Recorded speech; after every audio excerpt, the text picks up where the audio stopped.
Hello there, everyone. For those of you just watching, you have 20 minutes remaining to check in. This is your 20-minute warning. Please check in the Frog Discord. Thank you.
This is your 5-minute warning. 5 minutes left to check in before check-ins are closed and brackets are sorted for today's proceedings.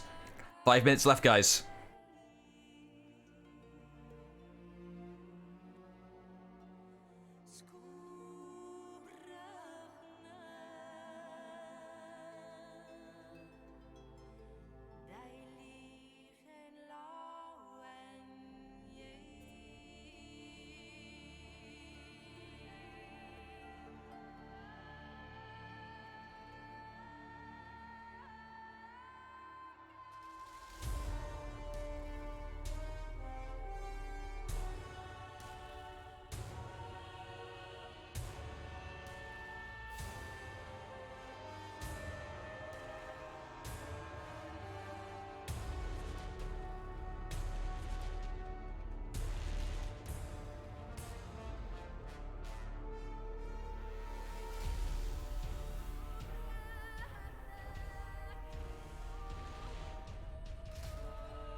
And the clock strikes 0. Guys, gals, and non-binary pals, the check-ins are now closed. Welcome to today's shenanigans. This is part 2 of Frog's Frowned-upon 2Z Tournament. I'm the Velocity, your production guy and host for today's proceedings. Alongside me are Frog and Reese from the first half of the tournament that happened a little while back. How are you two doing? Pretty good. Doing pretty good, yeah. Excellent. So, I said something a little bit weird there. Second half. Would you guys like to elaborate for those of you who are just joining us who are either new or have, forgotten? What is going on with this tournament? Why is it in two halves? Well, basically... Servers died. Servers died, Crabrave. It wouldn't... yeah. That's the very long and short of it. Well done, Reese. Like, yeah, servers died. It wouldn't be a proper tournament if, or it wouldn't be a proper Frowned-upon Frog tournament if the servers didn't frown upon us and cancel us. So, just adds to the scuffage. Indeed. The gods frowned upon us, and... So, we are now into the second half of proceedings, and I can actually bring up a snapshot of the brackets here, or at least the brackets for today. So, as you guys can see on screen right now, in the stream, regular bracket 1 is what, on the left-hand side here, is what happened in the first edition of this tournament, a little while back. Regular bracket 2 is what's happening today. And the format of the tournament is King of the Hill, winner stays on, but the exact details I'll let you two handle. What is the nitty-gritty? What's the rule set? Because there's a reason this tournament has a nomenclature of Frowned upon. Yeah, so basically it's extremely atypical and unorthodox in its format, in that, well, first and foremost, to expand the viability of characters, I wanted the tournament to have feats enabled. Now, obviously, brawls with feats is a mess, so we've limited it to just the tier 1 and tier 2 feats. And so going off of that, basically everything else is trying to fix the terrible mess that it makes. So what you're looking at for the rule list is low damage, tier 1 and 2 feats are enabled, no revenge, and it requires a round reset each time. So those are the basic, real big ones. We have some banned characters. Pirate was banned because of her overwhelming strength in 2v2. And then Shaolin, Hitakiri, and Warmonger are all banned because they have no active tier 3 choice. And due to the way that brawls work, you can only enable all of them or none of them in terms of feats. So what's required is for tier 3 and 4, you must pick feats that are active and just not use them. So because they have passives in their tier 3 slots, they are stuck being banned. All right. So, yeah. Format is a King of the Hill, which means that the winner stays on to fight the next team, and every match they will be winning money that they win. So, for example, the first match of today's proceedings, if I am reading the bracket correctly, is Tourette Fan Club versus 2v2 Scrims, yes? And then we go down from there. Nice thing with this format is every single match is shown on stream because each of the teams have to wait for their spot against the king.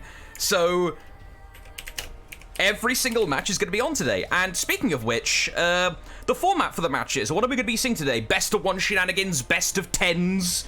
What are we thinking? No, so as far as that goes, it's going to be best of 3, but it requires a round reset between each one because feats do not properly cool down between rounds. Some of them are reset, some of them are not. So what it'll look like is 2 or 3 matches, and 2 to 3 matches with a reset to the main menu each time, just to ensure. So when you're setting up the match, that'll be set up as first to 1, but then the match is actually played out with you need to win 2 to move on. All right. So there's going to be a lot of stop-start resets, and we'll need to keep an eye on that, but it should be okay. And that's reason number 453 why this is frowned upon. Yes. This is definitely not Dominion series, we can assure you of that. Yeah. No, so a very scuffed tournament.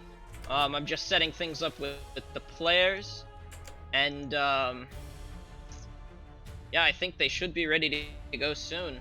I believe you are looking for Lemon, BTU Lemon. One of the targets. Yeah, I've got both Jesse Matchmaking and Lemon as targets. Okay. So let me give them the all good to start. And yeah, just wait for the eye, I guess. Indeed, that is the tradition here in Frowned tournaments, is there's always delays and we're always permanently stuck waiting for the eye. That's just the way it goes. Alright, we are experiencing some technical difficulties. For those that are unaware, Reese and I are in the same room. And I am experiencing what appears to be a video driver failure. What? We haven't even started yet! It's alright, we have 2 monitors and one of them is working, so... I thought that was just a gimmick frog that you were for this toad. I didn't realize you cussed it. Yeah, no, it's The gods are frowning on us, and we don't want anything else. it is doomed from the start, so... Oh my lord.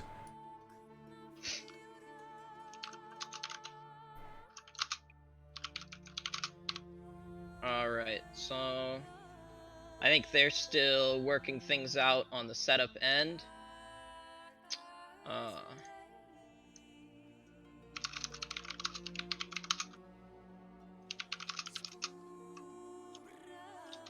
Yes, the one downside to a King of the Hill tournament in a tournament production format is if the first match of the day doesn't start, nothing starts.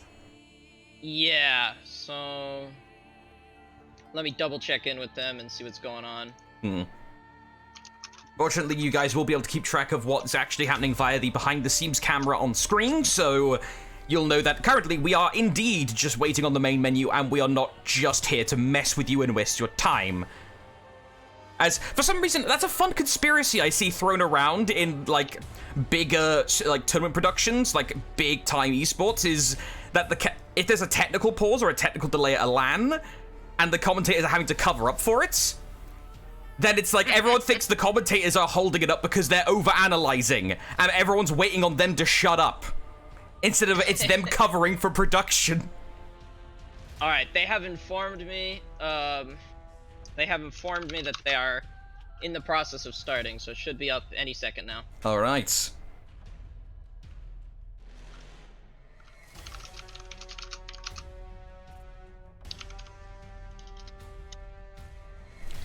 Tourette Fan Club versus at 2v2 scrims currently. Make sure I just changed the ticker. There we are.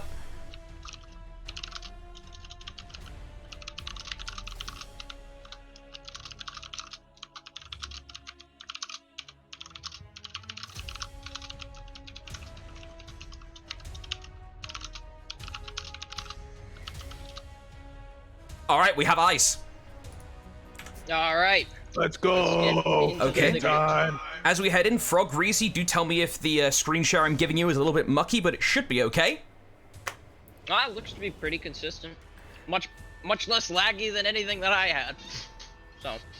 All right, so for those of you just joining us, it is Tourette Fan Club versus 2v2 scrims. Gonna be the first match of the day. All right. 2v2 scrims on the right, Tourette Fan Club on the left, in the blue. Oh, it's E versus NA. Thank you, Fieldside Reporter, for his assistance. Here we go, straight in. Feat choices are Inspire and the extra damage for Lycan. Jesse Matchmaking going to be rocking on with the bonus damage and Thick Skin, it looks like here. Yeah. We've, what we found so far, and is somewhat surprising that we're not seeing already, is that healing feats are extremely strong. Because of the low damage, they still heal full amount. Yeah, and even in the low damage rules, we saw there Lemon use the Shooting Star Shurikens to excellent effect. And speaking of which, Lemon using the invulnerability frames of Shinobi to dance around both members of 2v2 Scrim of Tourette Fan Club here. Backflips away once again. Matching gets caught in the dash, but with excellent spacing to make sure that he can disrupt Lycan's attempts at actually peeling away from his teammate. Lycan's almost down here. Gotta be a little bit careful. Yeah, we've seen time and time again that if you die because there's no revenge, 2v1s are almost a guaranteed loss. Yeah, and a Warlord especially. Right now. This is a full infinite, right? Oh, that's a pseudo infinite. Yes, although they messed it up because of the low damage, but it looks like it didn't matter in the end anyway. Okay, it is just for the ease of sanity, I'll use the scoreboard on the top of the screen to track the individual match wins. So it's 1-0 currently, and then we're gonna hit a quick reset. They didn't have the stamina to finish. Thank you. Oh yes, I believe Shinobi ran out of stamina there. That makes sense. All right, and so now the winning team is required to switch off of both characters. So. Oh. They will need to play a fresh set of 2. It's Conquest rules on top. Let's go. Yeah.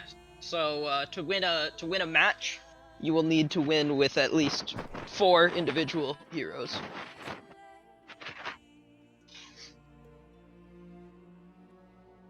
Oh, hold up. Is Toet out? Is Toet leaving? Question mark? Drama in the chat already? Damn. It be like that. We shall see. Either way, we're just waiting for the eye to appear for match number 2.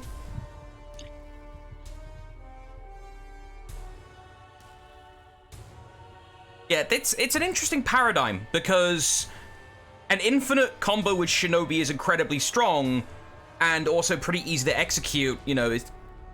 However, of course, then you run into the problem of stamina consumption. So do you run with the Shinobi setup, or do you go with perhaps even bit of a weird shout here, lads, but a Centurion or a Gladiator who have got the enhanced stealth stamina pools to try and let those combinations go on for longer? I think that maybe they weren't as bad in the 2v2 mode. And we'd see them more often, but I think they're outclassed both in feats and they're outclassed in these rule sets. Alright, teams have swapped sides. Now 2v2 Scrims in the blue, Tourette Fan Club in the red, and we have a character swap on Lycan. Lycan has opted to swap over to the Swordsman. Gotta be a little bit careful. Meanwhile, Zhanhu being piloted by Blitz. Kyoshin, that's the word, my bad. My brain just turned into Swiss cheese. Like, what is the extra small person? We've seen Kyoshin be quite a strong pick because of his ability to heal up almost all of the damage dealt to him. Alright, so Lycan's rocking 2 passive options here for the feats.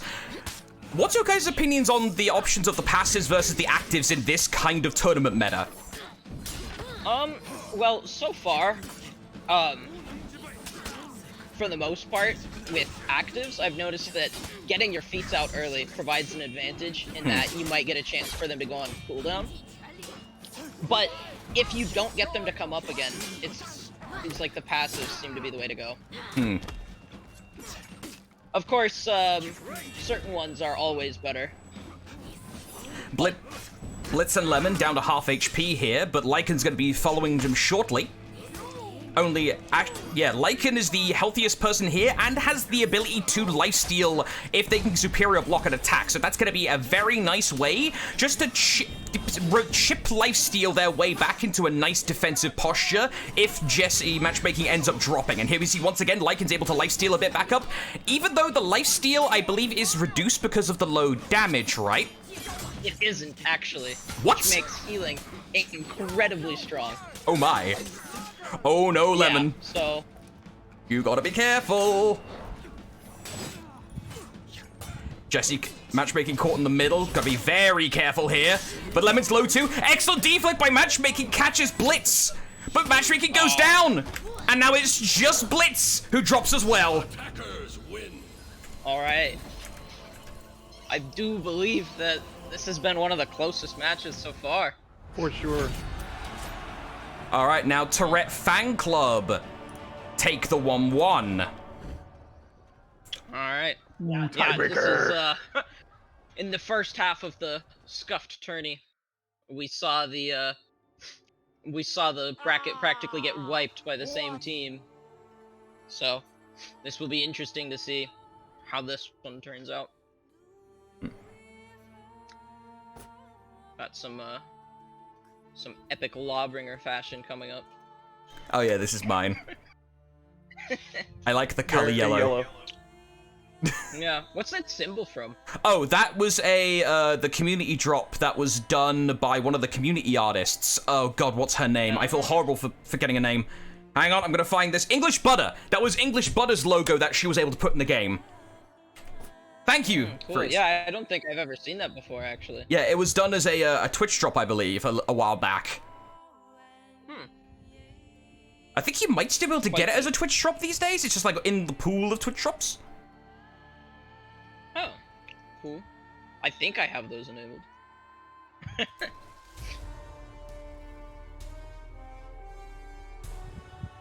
All right, we have an eye. All right, let's see who can take the match. So whoever takes the match, who gets how much do they get? So a win for a single match hasn't been calculated out in the numbers, but what it is there's 74% of the total prize pool of $400 after the amateur bracket is getting split evenly per match win. So it translates roughly to about 4% per match. So essentially, the longer the king can reign, the heavier the purse they get at the end. Yeah, basically. All right. And so let us see which one of these teams will take the crown to start with. Tourette Fan Club versus 2v2 Scrims. Starting off already, Lemon firing, getting tagged with some fire damage onto two people, both ally and enemy. Gotta be a little bit wary. Blitz still has access. Go on. I was just gonna say, I think it's an interesting decision to take the thick skin over the Oh, over yeah. Jug. Maybe because matchmaking is concerned that they get kited, because you can just walk away from the person juggernauting. Yeah, this is true. Lycan now, dancing around where possible.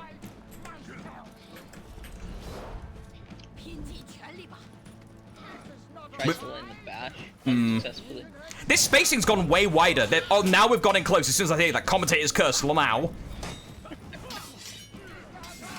Ooh, hang on a minute. Rules violation? Question mark? Hang on. Rule violation because you can't stop the yes, tier 3 from actually procking. there is. Oh dear! Yeah. Oh dear, oh dear. There's a passive tier 3. I did not see that. That will be the match actually for them. Oh, who's gonna tell them? I'm not doing it. That's That is very a bummer. unfortunate. Not me. It was in the rules. I'm sorry. There's a reason why I don't do admin anymore. I just do production and commentary, so I don't have to tell players the bad news. Unfortunate. So this is more just for like bragging rights now, because the win will be Yeah. going to Tourette Fan Club.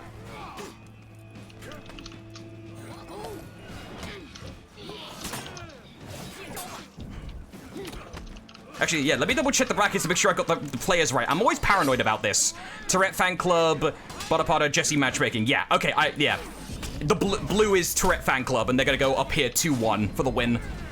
You are the puppeteer from the sidelines. Yes, yes, you are, Freeze. Yeah.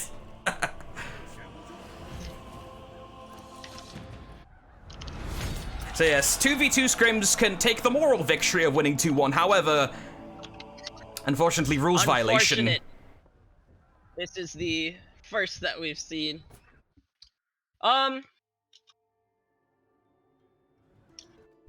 Blitz wants a rematch. Yeah, so Your decision, Frog. You're the admin. I'm gonna leave this up to the team if they're willing to rematch. If not, however,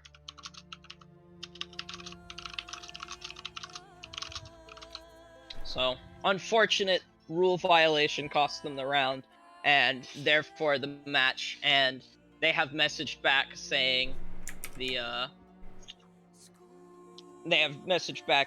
they do not wish to rematch. Okay. So, unfortunately, for 2v2 scrims, GG's and thanks for playing. That is their right. Okay, so now the king is decided. Tourette Fan Club currently wins match number 1. Next up to the Oki, the North American Rejects. And they have messaged me that they have canceled, but okay, we have found an emergency filler team for the end of the tournament. So just move on to the one above that. So after NA Rejects is WhatsApp. All right, and would that be Noble and Hiron? 1 sec, I'm just adjusting the scoreboard for the stream. Round. I do believe they are 2. the second cancel. What? WhatsApp? But I am not 100%. Yes. Ah! Yes. Unfortunately, due to the delay, not everybody is able to make it back. That's fine. Some teams Okay. signed up that were available on the first day are no longer. The next one down, according to the brackets, is Wet and Chunky.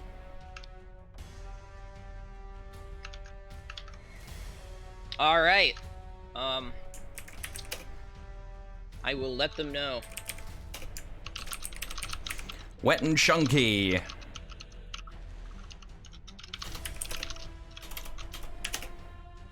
So, pretty profitable so far for Tourette Fan Club. They have technically won 3 straight games. Yes. So, that will be... yeah, that will be quite the amount of prize pool accumulated just out of... this is round 4 technically now. just out of DQs alone. DQs and no-shows. Oh my. They are on their 4th match now. No one's... like, it's a good thing you have named this tournament as such. Because, yeah, this is already some clownery. The, No false advertising here. Nope. the logo I have been going with from the beginning is garbage rules. Cry about them. Because they are indeed garbage.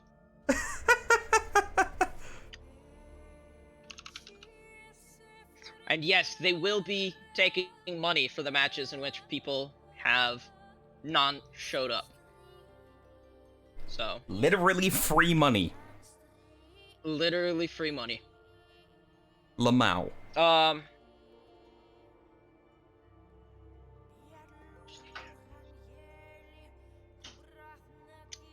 Alright, they are communicating. Oh, we have a dog in the room. Doggo! Doggo, doggo, doggo, doggo, doggo. Alright. I'm just getting the name because people are very keen on changing their names very often. Yes, it's the worst. I've been dealing with it for years. Yeah. So, this match will be set up soon. My mind is receding back to the days of old Mistress Mayhem tournaments. Pete Moo and Ixalion, who is actually Clutchmeister and Setmix, fighting Team Clutchmeister and Setmix, who was Pete Moo and Ixalion. Kill me. Yeah, we've seen a bit of that here where we saw many Celtic names.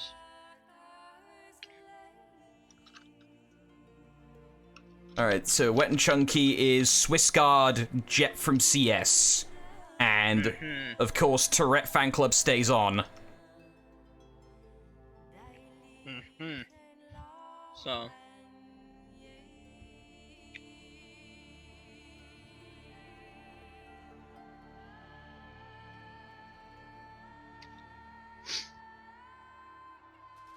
Alright. for those that do not know, Wet and Chunky makes half of my Dominion series team when I was playing. So prepare for horrendous bias from the commentary desk, is what you're saying. Yes. Excellent. although I am friends with Tourette as well, so we will see. We will see. Just be filthy biased both ways, and it just equalizes out into perfect ambiguity. I'm enjoying the conversation in the chat here right now.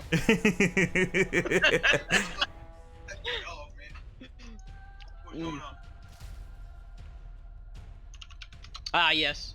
Again, people are commenting on the people are commenting on Swissguard's amazing profile picture of the Microsoft PowerPoint, I think it is.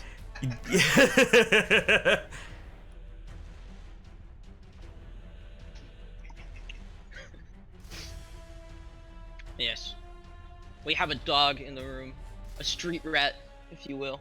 Please pet Found the on dog. the It is a good dog. Yes. I grab her leg. I pull her leg. Chicken wing. Chicken wing. Ah, I have been informed it is publisher, in fact, not Microsoft PowerPoint. Oh, publisher! Wow. That's a niche. Yeah. Don't know anyone who's used that. I mean, businesses use that. There are uses for publisher, but I mean, PowerPoint is superior. I prefer This is true. Google Slides. I know that PowerPoint is superior, as Okay. I have. Frog, I know this I is have your used it. your house, your rules, but could you throw Reese off the desk, please? He said Google Slides was superior to PowerPoint. Yes, no problem. Physical violence is the solution. Thank you. Just physically unplug his mic. Thank you. I don't know if, Alright, let me check in with these players real quick and see how the match is coming along. See if they've got it set up and started yet. Yeah, I can still just target Jesse matchmaking, since Jesse is a part of Tourette's fan club. Alright, very good.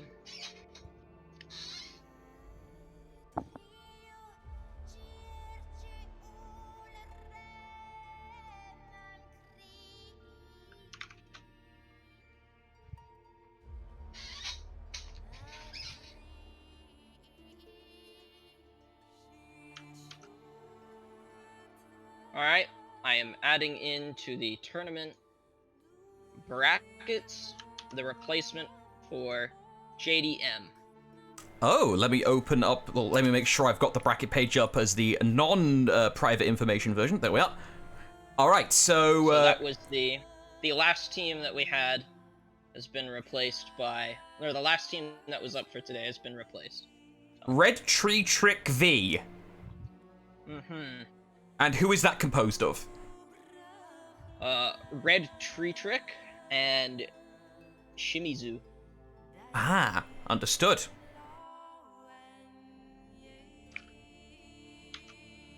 Alright. And for spectator purposes, I will get that Ubisoft name sent to you. Thanks, Gov.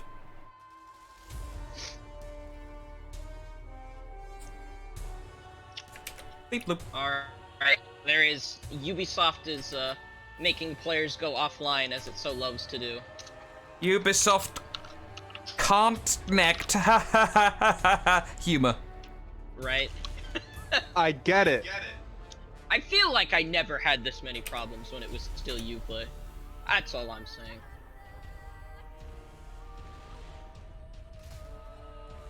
Alright, so...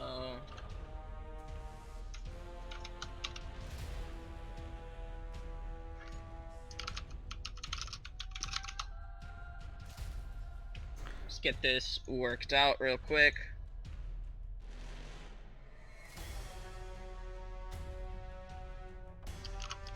We are still waiting for an eye, folks. Apologies for the delay.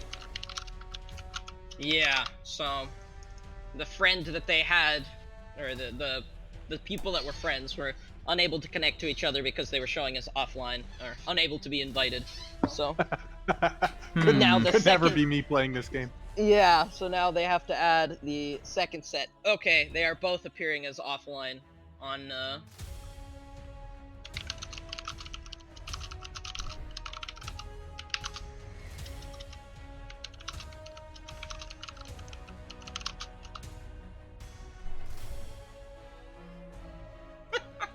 yeah, so both players are listing as offline for one another.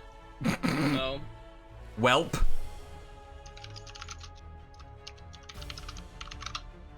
perhaps a restart is needed. Swissguard just came online for me.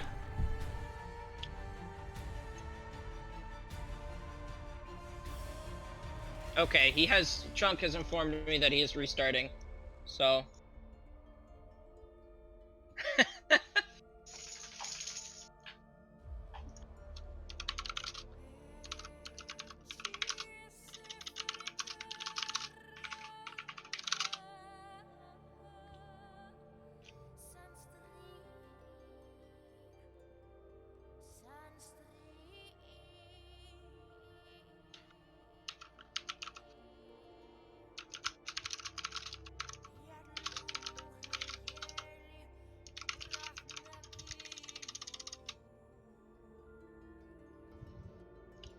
Alright, so with any luck this should be clearing up, and we'll get that eye up in just a moment.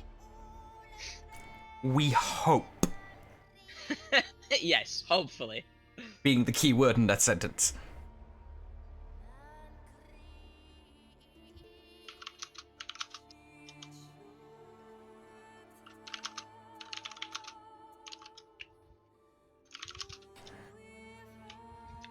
So, Alright. Pirates banned, Hito's banned, Shaolin and Warmonger are also banned. Yes.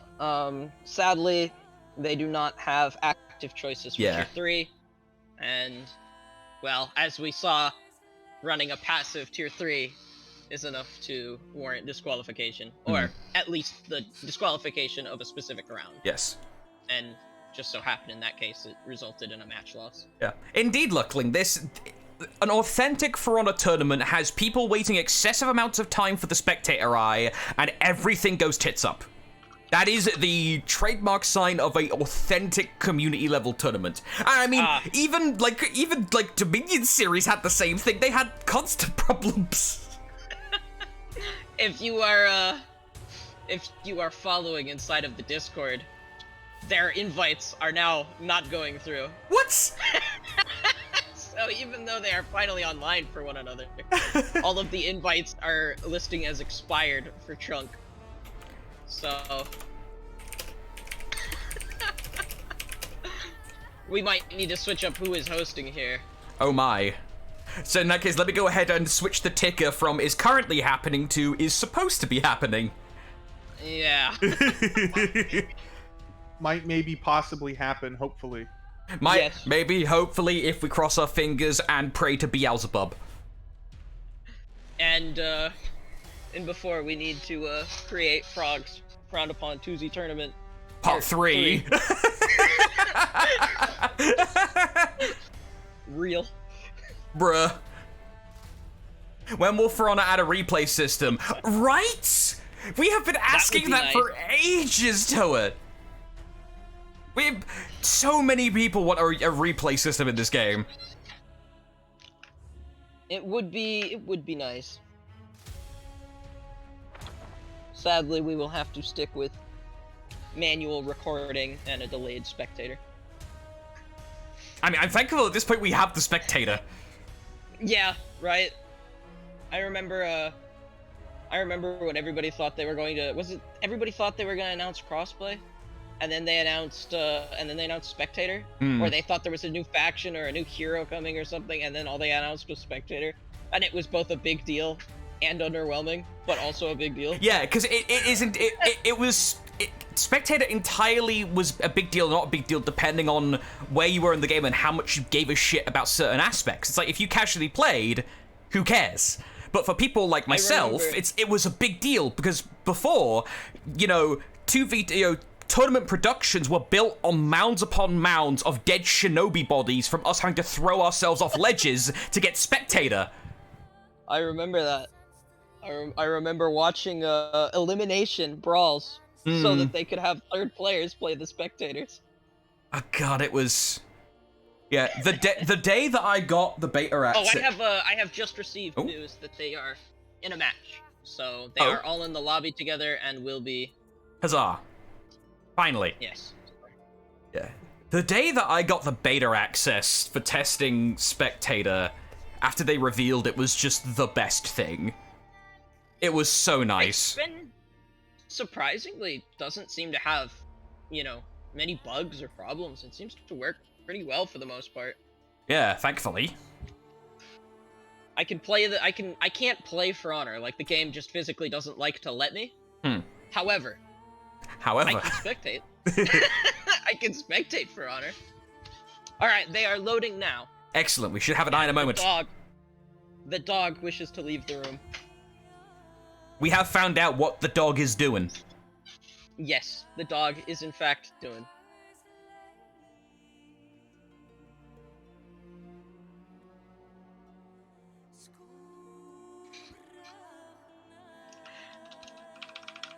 Alright. Drum roll. It would appear, Yay! as though the team that has filled in for the slot at the end of the tournament has also just dropped. Okay then. Yes, I have received news that they will not be able to make it due to Reasons. a situation. A situation. So A situation. hopefully everything is all right for them. Not the situation, because that's from a reality show. Okay. Wet and Chunky in the blue, Tourette Fan Club in the orange. Here we go. We've got a Janhu Kyoshin composition for Wet and Chunky. Tourette Fan Club going back to the well of the Jang Jun into Warlord. Immediate heavy success. Warlord putting in work with Deadly. Yeah, combining the Deadly with the Inspire as well. They won't actually be stacking. Oh! Because Yeah. they are both damage buffed. Brain go burr in that regard. And we have the healing as well. Hmm. On the Kyoshin, so we'll see how that turns out. If the Kyoshin gets a chance to make use of it, I imagine it will be a deciding factor in that. Lycan, though, excellent interruption, giving the Tourette Fan Club's HP pool relatively high up, and they're keeping Wet and Chunky in a not particularly chunky HP area, both of them into critical range. Well, critical in normal standards, this is low damage, so it's like basically half HP. Yeah. Oh, and that's a lot of health back for the Kyoshin from that. Yeah, Swiss Guard making good use of that. You know, Kaze stands into zone-wide unblockables. Only the Jang Jun can really compete with that in terms of hitboxes. Although in a 2v2 environment, Warlord's zone still covers a lot of real estate. It sure does. Parried. Jesse still, though, delaying the zone long enough to cause Swiss Guard to have to decide to block or dodge, and he chose wrong. Critical HP now actually for multiple members of the cast here. Lycan is the only one still at a somewhat healthy HP value here. The first casualty is down. Jet killed by Lycan. Unfortunate. Yeah, revenge or no revenge there. That was a well-executed gank. I don't believe we would have seen a different outcome there, even with revenge enabled at the end. 1-0 Tourette Fan Club. Freeze says, Verbalocity watching Jersey Shore confirmed. Yeah, there was a period of time in the late 2010s where even if you didn't watch Jersey Shore, you saw references to Jersey Shore because it was the in thing next to, like, The Only Way is Essex. So, fortunately, Yeah. I have not watched it because my brain still has wrinkles somehow. Otherwise, you know. However, you just pick up on things from the zeitgeist. Alright. I wouldn't be surprised if they're already just about back into the match. Yeah, should be here in a moment. Because, yeah. Then we won't have to deal with the complications of inviting. The extremely arduous task of inviting one person into another person's game. Only in For Honor. What are you trying to say? Jersey Shore was good? I have no opinion on Jersey Shore. I don't think I know just about anything about it. Be thankful. I thought it was a reality show. I think for it is. For the longest time, I thought it was a place, and I still think it It might. is. It is. I think so. It is. The reality show is set in Jersey Shore. The only Oh, thing I okay, know alright. about that show is like spray cans. Yeah, I was imagining like a lifeguard with like a, you know, like a stud in a lifeguard outfit. Also Jersey Mike's, because that Subway or that sub restaurant got its start on the Jersey Shore. Yeah. Oh no, Jet tried for the target swap bash and missed Lycan, so Lycan was just awkwardly stood there Kaze stancing. And now we see multiple Ooh. Kyo. Excellent deflection by Jesse Matchmaking here, immediately putting an immediate dent into Wet and Chunky's combined HP total. Just as we say that, Trunk gets back, or Swiss Guard gets back much of his HP from a well-executed Kaze attack. Once again, catching the Orochi. Orochi's bane is Kyoshin ever since this character dropped. You know, Clutchmeister very much brought Kyoshin in several times at tournament to get around the menace that was Orochi at the time of Kyoshin's release. I very distinctly remember that.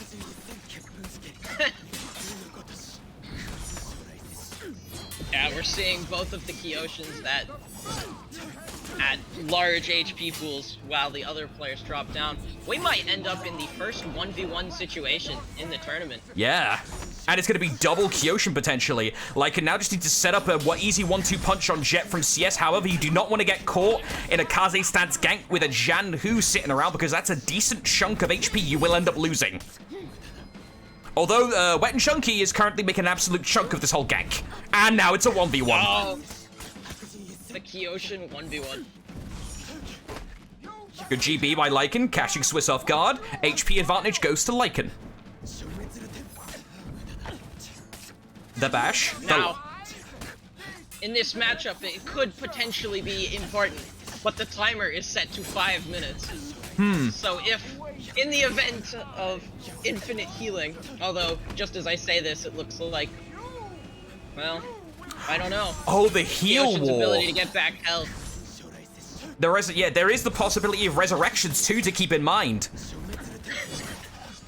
Oh, and just as we say that, they go down. 2-0 to Tourette Fan Club. Wet and Chunky get diced. Very close match put up by my by half of my Dominion Series team. I think that's the first game that we saw where the team that lost the first player didn't lose. Oh, was that the situation? I didn't notice. Yeah, it was actually. It was a technical anti-gank, if you will. Yep. All right, so now Also, the first situation in which we had a 1v1 at the end. indeed. Both players not playing Kyoshin went down to critical, and were quickly picked off. All right. So the next match up to the Oki is going to be Tourette Fan Club versus Nemesis Esports. And All right. who's repping Nemesis? Let's have a gander. That is I do believe it is Silencer and Toteline. indeed. All right. That's gonna be fun. Yeah, we have a look at the bracket here. That is now 1, 2, 3, 4 straight games won for Tourette Fan Club. They are slowly but surely piling up the dosh throughout today. Yeah. So, and if I'm not mistaken, I think Hands is Cute has also canceled. Oh, Hans' Q is out? I do believe so. Let me double check before I start spouting.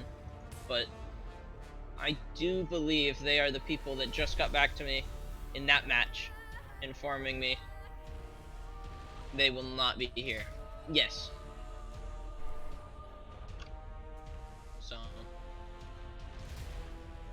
Just DM silencer, please, CD.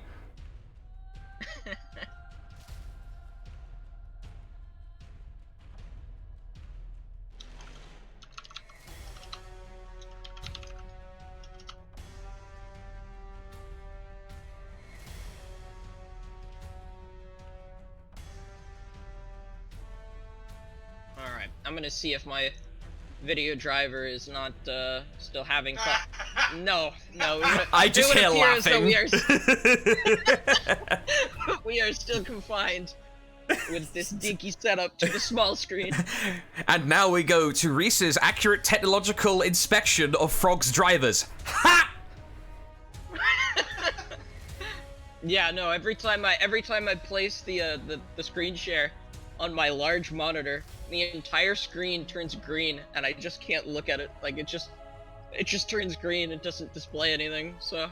Discord go brr. Unfortunately, yeah, we are confined to the small monitor for the time being.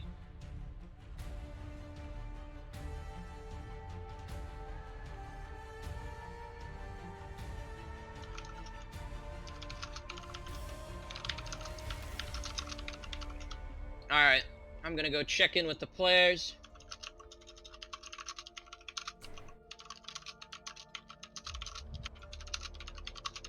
So, my immediate opinion after seeing the first couple matches of today, Kyoshin strong, Shinobi strong in this format. Oddly enough, in the first half, I do believe we saw some players making a lot of plays with Yorm. Oh? Believe it or not. With the bash heal. And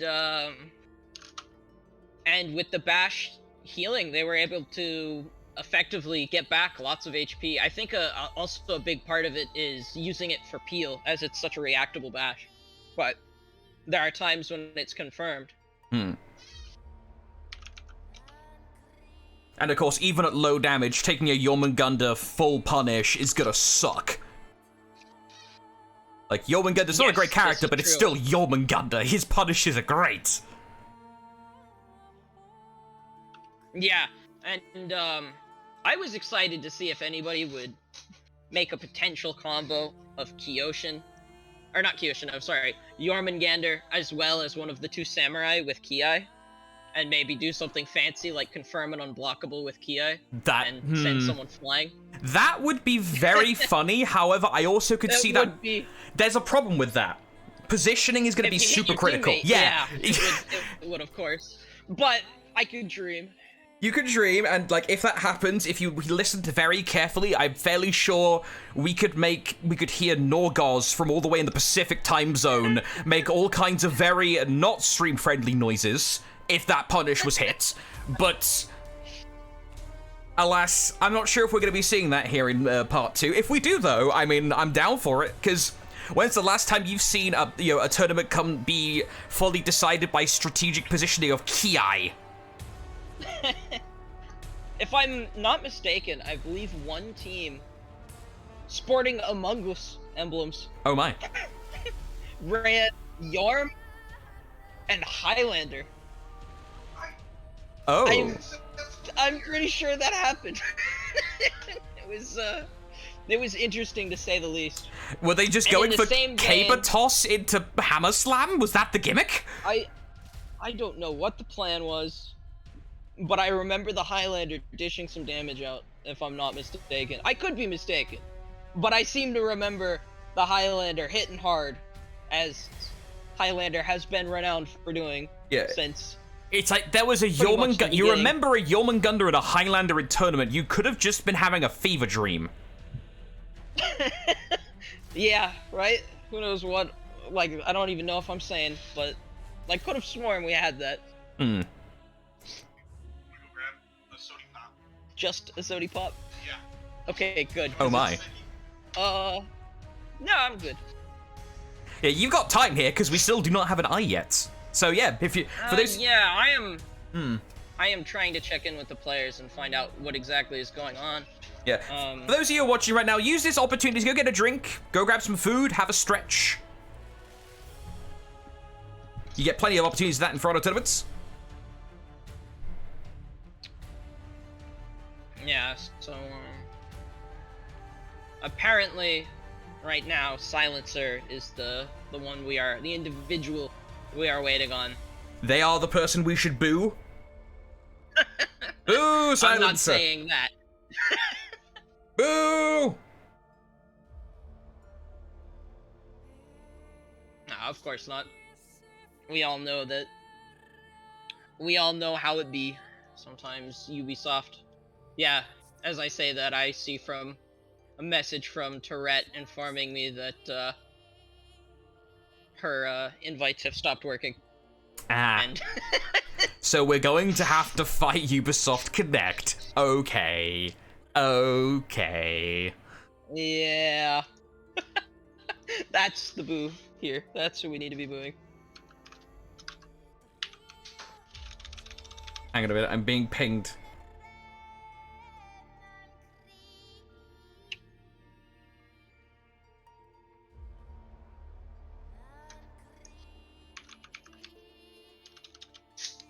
Yeah, our target is still Jesse matchmaking for the purposes of this. So we're just kind of vibing. As you can see on screen, Tourette Fan Club versus Nemesis Esports is supposed to be happening.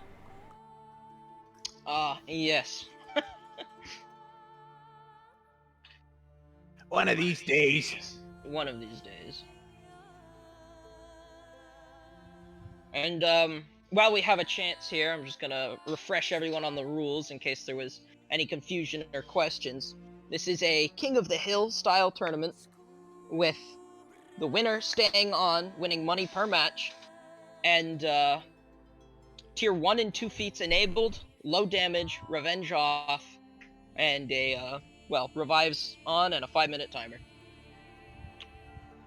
War of Attrition. Okay, there was a, I do believe that they are just about ready to go here in the next little bit. Within the next several business days, I hope? Yes. Alright, there was a small complication with the rules, and they need to perform a restart, if I am reading this correctly. Alright. Damage and feats were not correctly done right in the rules. Okay.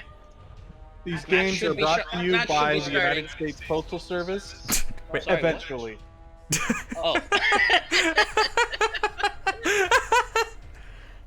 Yeah. We did not pay for premium shipping of the For Honor tournament. Critical. But we did get a tracking number, and it says it's on the way. I am feeling some real angst here. Is this coming from a place of experience, Reese? It might be coming from a place. Yeah, no, I now. had a package that was supposed to get delivered yesterday, and then they said that they failed to find the place to deliver, like, the mailbox through the Postal Service. But there might be a little bit of spite in there. Ooh, we see a double heal strat, I think. With both characters able to heal on Nemesis. Oh yes, the Bulwark heal is a tier 2 feat, so that is valid. Alright. So, I didn't catch what he has for tier 1. We can have a look in a moment. Okay, Sinister Shield. Yeah. I don't think there has been I think it's been a very difficult feat to effectively make use of in this tournament so far. Yeah, you really need to be given space, and in a 2v2 environment like this, getting space is really hard, especially when you've got a Kyoshin and a Orochi in front of you. Yes. Well, not only that, but it's a 30 HP shield in low damage at the cost of 25 HP, and it only lasts for, I think, about 10 seconds. Yeah. So. It's like, in most non-competitive environments, the biggest use of Sin's shield is to make use of the revenge bug. Yes, and without revenge, that becomes difficult.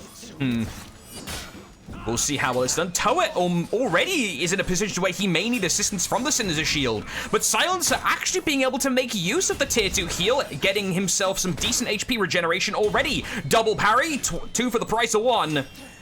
And now HP advantage is roundabout even because Tourette Fan Club have taken roughly equal damage. Ki is used, but no, Jesse both hit both Toet and Lycan at the same time. I've noticed something to detract away from the BP. Oh, and as I said that, we see Toet go down. The ocean's going down. I blame Freeze. He said good to see Toet plays in the chat before that happened. Hashtag blame Freeze. Low HP for Jesse matchmaking. The Orochi is... If I don't see a flip, I'm gonna be upset. Oh wow, another 1v1, the second of the tournament. Lycan, Silencer in the 1v1. Silencer has a heal available, but not a lot of position to use immediately. Excellent crushing counter. Hits Lycan with the prediction heavy, but now Lycan rallies back with a couple hits of his own. If there's ever been a time to only use bashes, I think it's now. Any superior block could cost quite the health swing here. The bush, the light, they're winning. The bush, the light. The bait. The Ebby. Ooh, ballsy dash in there from Lycan. Goes forward into Silencer's bash. Crushing counter, but Lycan's guard fortunately was on the top while he was dashing. That is the only reason he didn't take a sword to the head. That's not gonna kill. Oh, this is so close. In the words of James Chen, is it gonna kill? Lycan's out of stamina! Oh, No! it doesn't kill! That's crucially bad! No! Oh my goodness! What a crazy match. 1-0, Nemesis Esports. I think that is the closest match By far, of the closest entire match. tournament. Both parts. At first, I thought Silencer was just gonna sacrifice all of the out of stamina pressure for healing, and then at the last second of out of stamina, he threw the unblockable. That was, I think, with just enough time that nothing could be done about that except for a regular parry, or, you know, no option to dodge attack it and avoid the GP. That was a nicely timed unblockable. Lycan was managing his guard well in the 1v1 multiple times. He stuffed a dodgeable hit by keeping his guard in the correct place while dodging, but even then, Silencer was able to weave in a couple of key hits to keep the pressure up, and I've got to say now, chaps, after seeing it happen twice, going out of stamina in this tournament format is a death sentence. Yeah, the time it gives to, well, let alone in the 1v1, but I think even in the team fights, the time that it gives the opponents to gank your teammate without any chance at getting revenge is significant. Remind me, chaps, which hero has the tier 1 ability that lets you shred someone's stamina costs, make them really expensive? Is it, Griffin? Lawbringer. Yeah. Lawbringer? Viable, question mark? I've actually, in some of the scrims of these matches, I did see Lawbringer played, most often successful with a Kensei. Ah. Like that was like a Kensei just to cover, and Lawbringer also has Jug, which is, you know, it's Jug. All right, in we go. I used it in our 1v1. Yeah, that's true. It didn't really. I don't know if you ever saw help the me get any violent parries, but I don't know if you ever saw the violent 1v1. I will have to show you at some point. The team composition for Nemesis Esports is going to be the Shugo Jangjun. Lots of hitboxes, lots of unblockables, lots of hyper armor. This is a bully squad, if I've ever seen one. I can't help but note the speed revive. If we end up with another 1v1 situation, I'm interested to see how speed revive plays out. Jesse matchmaking all ready to half, and so's Lycan. We're starting to see those large AoEs come into play. There's the Juggernaut pop, the first time we've seen it today. But Toad's out of stamina. That's gonna be out of stamina for the Shigoki, and whilst that happens, we get a large amount of healing for the Kyoshin again. Yeah, one of the last vestiges of Warlord's old oppressive throw meta is, you know, getting a wall splat off his throw shreds the opponent's stamina by a chunk. 60 stamina, if I'm not mistaken. Ow. Almost half. Oh, Silencer's low, Oh, no. Toad's low. Lycan's and the majority of health advantage goes to Tourette Fan Club right now. They just need to keep carrying this and keep calm. Don't take too many free hits, and don't take too much chip either. Great interruption by Lycan! And I think that's gonna be it, yeah.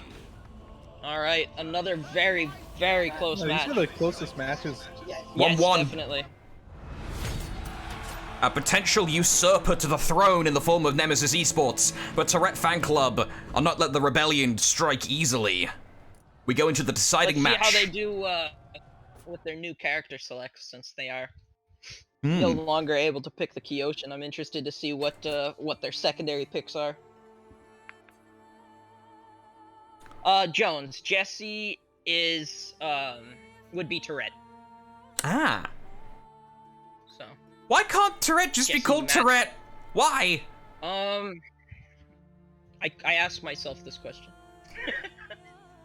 Why do they hate us on tournament staff? Why do they hate us? I don't know.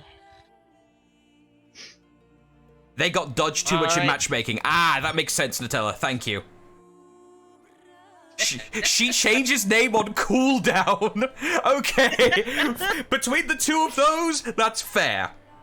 To avoid Yeah. dodging. All right. It's understandable. There is a certain unnamed Twitch streamer that plays in the NA region that we've come to make fun of for his propensity to Really good at dodge. dodgeball. Ah. Yeah.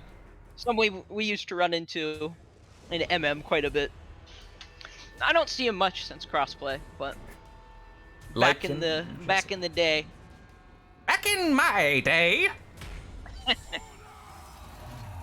Alright, so we have the Orochi and the JJ for the second picks. Feat selection. Let's have a gander. We've got the Deadly and the Inspire. And Jesse's rocking the Kunai and Kiai. Double K.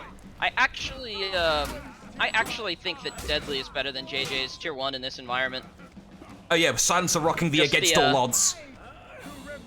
Yes, without the ability to get the entire team, as well as the increased, or not increased cooldown, but, yeah, mainly that, and just the fact that passives are constantly off of cooldown.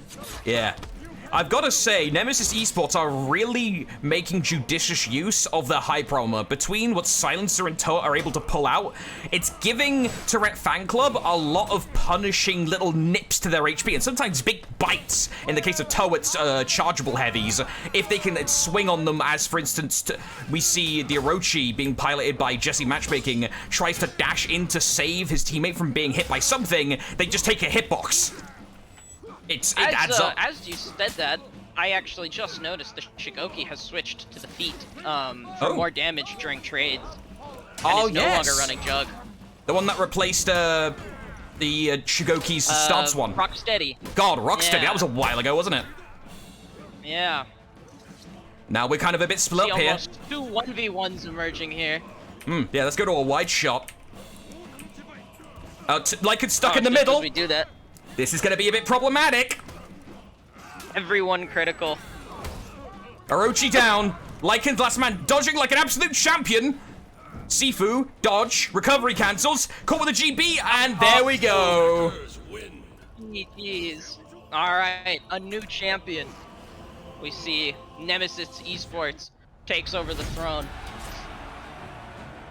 Tourette Fan Club making out like bandits, though, due to multiple DQs. Get Robin is blind! I do believe I do believe their accumulated prize pool is somewhere close to 20% of the tournament. Yeah, nice chunk. Which is significant. It's around 80 USD, if I'm not mistaken. Don't look at me, buddy. All right, so I think it's around 80 USD that they've won. Gentlemen, congratulations. Hans is cute is not here, right? Or is Hans is cute here? I don't believe so. I received a message from one of the players. Let me double check here and make sure. Yes, they will not be playing. Okay, so we skip to round 7, which is Nazvani. Which means that Nemesis Esports, for winning that match, actually wins technically 2 matches. Indeed. Double up on that. Nazvani versus Nemesis Esports. I'm watching my bracket become more and more confusing. And Nazvane, let me see if they got back to me. Yes, I believe they got back to me confirming they will be here. All right. If I am. Yes.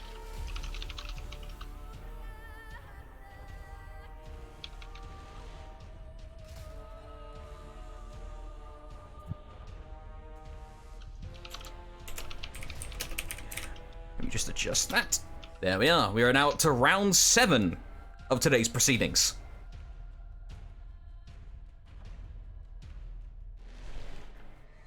All right. I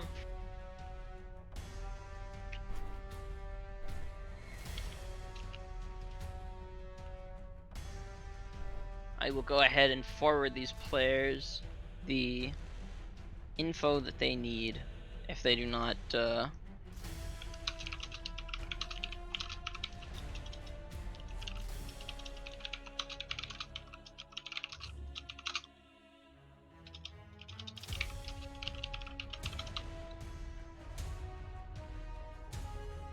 So now we have gone from Kyoshin and Shinobi to Hyper Armor is the star of the show?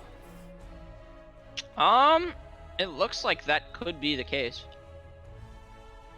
Hyper Armor was coming in quite strong.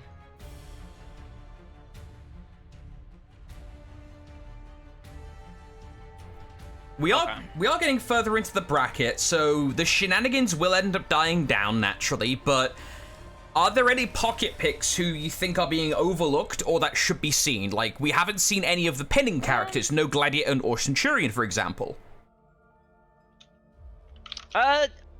Well, somewhat and somewhat not at the same time. I think that basically anyone with heals is worth considering, and anyone with Jug is worth considering. Now, I'm not sure that they would emerge stronger than the kind of meta we're seeing so far in this tournament, but I do just think that anyone with heals or Jug just has enough of a kit with that alone to make them worth looking at. So, like, for example, I don't even think Valk would be a terrible pick. Oh. When I tried her, in some of these practice scrims, I saw variable success of the Deadly, because she has Deadly, and Jug sweeps, because Sweep has ridiculous tracking and will often track even when dodged. Sweep will, and when you're unable to be peeled because it has Jug, and you've got the Deadly for extra damage, and then it confirms a teammate heavy, or two. You know, just occasionally you pull off some I almost want to call them monkey ganks. Some team fight ganks and some monkey ganks that can do quite a bit of damage. Of course, the downside to Valk is you are playing Valk, and your damage, if you can actually land anything, is usually not very good outside of Sweep. Yeah, for every time a Valkyrie is played in tournaments, Setback cries one singular tear. We have an eye and a new environment. We're on Belvedere. This is, if it's This is technically not allowed in the rules, but if none of the players, mainly because there's a bug with the camera going under the map. Okay. However, if nobody has any problems regarding that, player discretion, potentially. Yeah, and well, the other thing was feats, but Oh, yeah, hang on a minute. some of them are area of effect. Let's quickly have a look through here. I do not see any illegal feats, I believe. But I'll let you handle the moderation. Myself and Reezy can take commentary duties in the meantime. Let's start off. It's going to be Claw and Baron. Going to be the new blood coming in here for Nazvani. Nemesis Esports in the blue. Helps if I have the right teams on the right side of the play scoreboard. Baron, half HP already. Claw going to be soon to follow. Toet looking comfortable on the Kyoshin. On that undodgeable. The deflect coming through. That's hype. Can we clip the deflect, bro? Hog in the chat. We can add it to our compilation of destroying light spammers with deflects. Stop. Dishonorable. Ooh, Baron tried for the cheeky overhead unblockable target swap, but Toad's having none of it. Easy parry for him. And Toad tries for a Kaze stance follow-up, but then again gets interrupted. Toad's having a hard time getting any flow going right now. Although, he may not need it here because Nazvani is dropping dangerously low on HP already. They just keep taking too much little clips here and there. I think that's gonna be the game. Yeah, 1-0, Nemesis. Round. Yes, the round. 1-0. My mistake.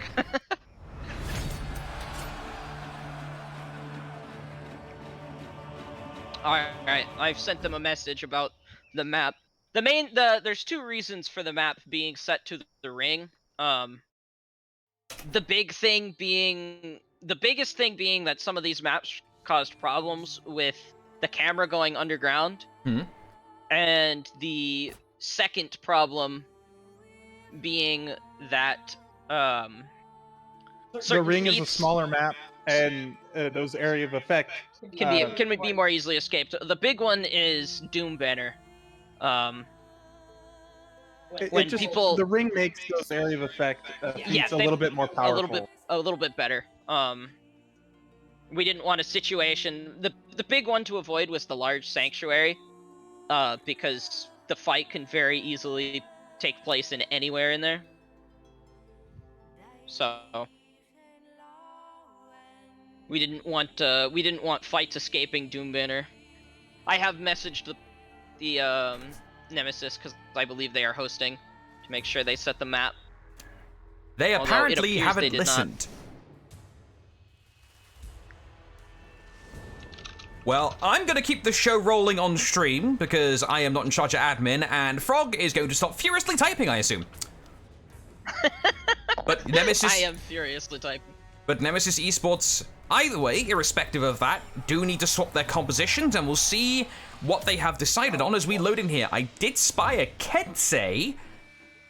Let me just confirm that, alongside a... Yep, there we are, a Janhu. Janhu, by the looks of it. Alright, what's the feat choices? Almost stereo feat selection for Nemesis Esports, both going with the stamina regeneration. However, Toet opting for the winner's advantage, and Silencer instead going with the stare tier 2 to reduce the defensive value. I can't even keep track of how many auras I see on the screen right now. There's lots of circles. We're a big fan of geometry here.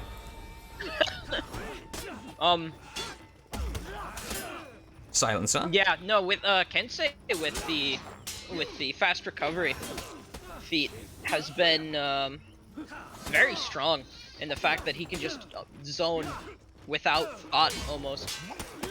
Ooh, Silencer got clipped. That's the downside to Hyper Armor, is if you misposition yourself to try and follow up with Hyper Armor, you're going to take more damage than you would have if you didn't have Hyper Armor. Yeah. As a downside. It's true, it can backfire. You must be very precise or have an excellent screening cover by your teammate or the enemy just asleep on the job. Excellent Ki by Baron, clipping 2 people at once, giving Nazvani a little bit of time to apply some pressure to Nemesis Esports, but they seem to have immediately lost that. Yeah, we saw that fast recovery kick in there to quickly get the Kensei back into the fight. Toad's low though. Shooting stars, good damage pressure. Toad, one tap region, gets clipped Silencer in the back with the zone. Gets caught by Silencer's zone. Baron now just needs to fate for a single heavy, and he gets it. 1-1. Equalized by Nazvani. Alright, I'm going to... probably should. I was gonna jump in their team chat and... Oh, your mod, your tournament. Further be angry. You can jump in there, and I just hear the one side of the conversation because I'm in the room as well. It's probably not one. Oh, good. I can do the broadcast. If you need to go yell at players, go yell at players. I don't want to get yelled back at. However, that's I will your job. continue to harass them. I will continue to harass them via text. You just hear in the background. What the fuck? Stop playing with the ring.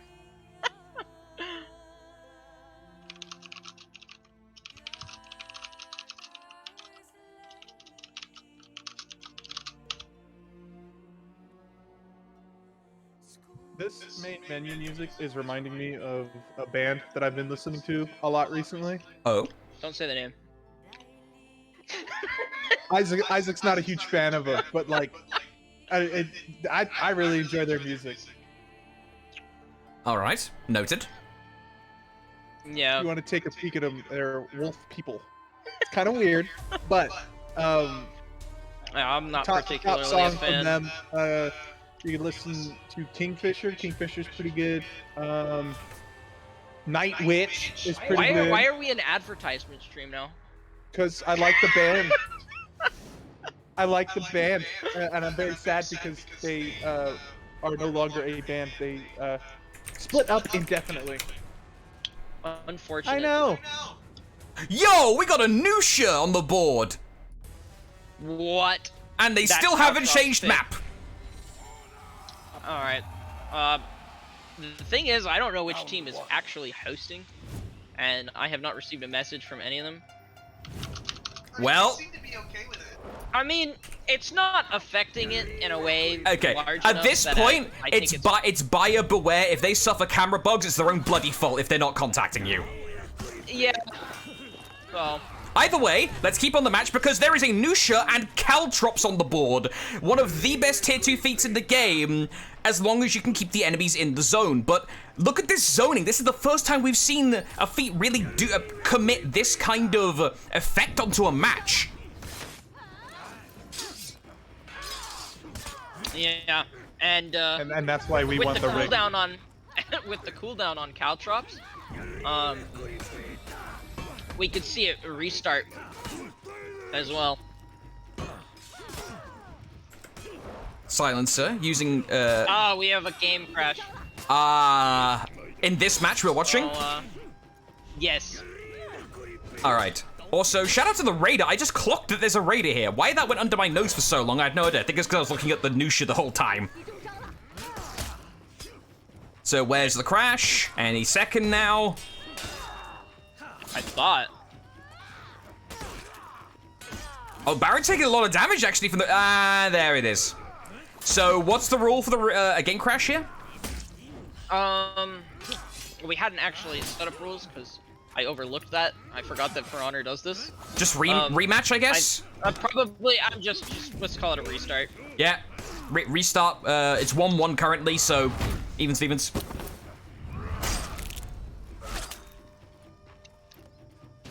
Defenders win. I didn't get a good look at what exactly the situation was at the time of the crash. Well, currently Toet was hitting the Nusha in the head, and it was the Nusha, unfortunately, that DC'd. As well as they will be fixing the map, I believe. So, I mean...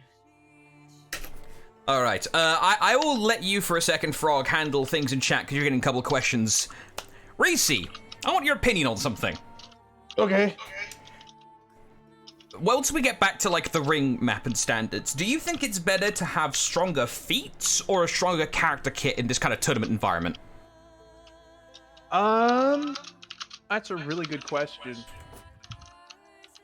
You know, I think it could go either way. I think the strong feats. I've never really played Give me this. a I've moment. just kind of watched in the background while Isaac and our buddies have played. But I'd say that the feats could be really strong. Like Isaac said earlier, I'm surprised we're not seeing more healing feats. You know, really all we've seen is the Kyoshin and the BP healing feats, but I don't know. I think those Caltrops might be an interesting play, and I'm excited to see. Hopefully, with the ring, maybe we'll get to see that a little bit more. Yeah, because, I mean, since we got a moment while administrative tasks are being done, we can actually quickly go through some of the feat choices, some of the more outlandish ones, because, you know, Tier 1, Tier 2 is the range we're looking at. First of all, I mean, Jormungandr. Not particularly a great character, but is renowned to have some of the best stalling feats in the game. You know, between Jotun's Salve and Hammer's Favor, that is completely disgusting. Oh yeah, and the games that we've seen in part 1 with the Yorms, like it was, you know, we made the jokes like if we saw Yorm in this tournament, it would be the most fun game, and it actually ended up being not too bad. And it was a lot of fun to watch because, you know, we wanted to see it, but it ended up putting some work in. Yeah, it's like looking like even a Lawbringer shout. I remember specifically was mentioned by Frog earlier. Harsh Judgment and Juggernaut in this area. It's like, that could work. The downside is you're playing Lawbringer. Yeah, Lawbringer's my boy, and he's got a special place in my heart, and I really want to see him, but you know, I just don't know if he'd be any good. I think we saw a Conk at one point as well. What kind of feats does Conk have? That's Alexander. I should know this off the top of my head, but my brain is Civ. Like Speed Revive, and yeah, the only relevant here one is Speed Revive, and then of course you've got the choice of Shield Bash or Juggernaut. I mean, Fair Looks is a meme, but Juggernaut and Shield Bash are both legit picks here for a Conk. Yeah, and you know, I think both of those could be pretty useful depending on your playstyle with Conk. You know, if you go for a lot of bashes versus I know the way that I play Conk is I light spam and throw some heavies in there, but you know, I'm grade B shit. So like, what kind of feats would we look at for Centurion? Does it have anything that... Okay, so, but Bounty Hunter would technically be relevant here. I mean, Rush, I mean, I guess, but I mean, not really. The Tier 2 really is where it would be at for a Centurion. You've got Centurion's March, Inspire, and Haymaker are all relevant in the tournament scenario like this. Yeah. Yeah. I'd say that the, you know, anything to help your teammate would probably be really good. You know, if you can get some team play going, because from what we've seen, if you can keep your teammate alive, you win. Yeah, it's like I mean, you know, taking the idea into lose, effect. Taking the idea into effect here for a second, Reese, like Rally Call. Is there actually freeze? Is this still bugged? Could someone in the chat tell me, is Rally Call still bugged? I know this was a meme for ages in the Freeze Discord. Is this actually fixed now? Or is it still broken? It works now. Okay, thank the Lord. So yeah, Rally Call, technically an option, doesn't keep your teammate alive, but it still does affect them. Like, and then Sacrifice, a risk, but could bail your teammate out. Doom Banner and Mark for Death would probably be better shouts, do you think? It could be. I don't know. I've never been a fan in any video game where when health is low, gain this, because you have to put yourself in a bad situation to be able to get that benefit. Yeah, it's like if Tier 3 was allowed here, Vital Leech all of a sudden becomes disgusting. You know, Life Leech when health low. Oh yeah, that could be pretty gnarly. But I mean, if Tier 3s were useful, I think Scent might have with his Pugio, yeah. Yeah. And then all of the throwables. Yeah, like deadly. Iron lungs, I guess technically could work if you want to try and run away from someone, but I mean, you're gonna get roll catch quickly. Oh yeah. Short-tempered. Ah, that's the name of it. Short-tempered. That was the replacement for Rocksteady. Then Juggernaut and Smoke Bomb. We haven't seen any Smoke Bombs today, and I don't think we'll see any. Like, after Smoke Bomb got the well-deserved nerf, but yeah, I don't think we'll ever see that really in a proper capacity. I think we saw it in part 1, but it you know, Smoke Bomb got nerfed. It wasn't super useful. Yeah, it's like, going back to that part 1 experience for a second, I was told there was a Highlander appearance. Was Frog telling fibs? No, he put some damage in. He worked really hard, and it slapped some people with the big old sword. It's like, Inspire or Winner's Advantage is the way to go there, but trap feats. If I see a bear trap, and it works, like, that's awesome. Yeah, especially with Bear Trap dropping a guard and allowing essentially an out-of-lock punish off of it. Yeah. That actually could be kind of funny. It would be hilarious, and if you could make it work, then I think that could be pretty good. How about Griffin? What's your take on a Griffin in this tournament rule set?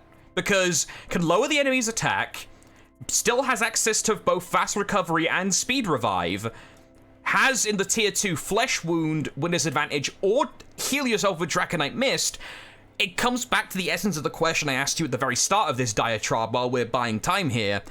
Do you take a character for their feats or their kit? Because Griffin's kit is considered kinda doo-doo right now, correct? I don't know. I don't play this game much, and I'm just kind of here because I'm Isaac's buddy. That's fair. But I will say when I saw it, sorry, I'm hearing myself echo now and I can't think properly. Mute me. It's coming through your mic, bro. Like, I have you muted. You right click and you click mute. Crazy. Yeah, no. What were we talking about? It was Griffin feats. I mean, like I was saying before, heal your buddy and then make the enemies do less damage. I think that could be pretty valuable. I can see that really helping out in maybe 25% of situations. Because the healing does not get destroyed by the low damage rule, but damage does. So yeah. All right, Frog, what's up? I just wanted to give an update on the situation. So we took a look at the HP pools, and the team that did not crash was pretty significantly in the lead.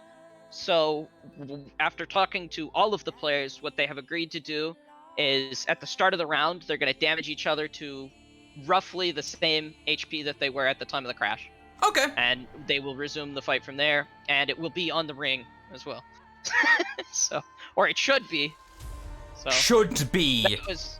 They've actually agreed to give the other team a little bit more health than they had at the time of the crash as well. So okay. I think 2 bars and 1.5 bars is what they're at, and then the other team is at 4 bars and 3 and like a quarter bar. So mutual consent and communication, ho. Yeah, right. Thank God everybody's using VCs in here, and I was able to quickly get in touch with them. That was helpful. All right, now we just wait for the eye to appear. Yeah, I agree with Jones. The stupid commentator is stalling the time. Couldn't be me.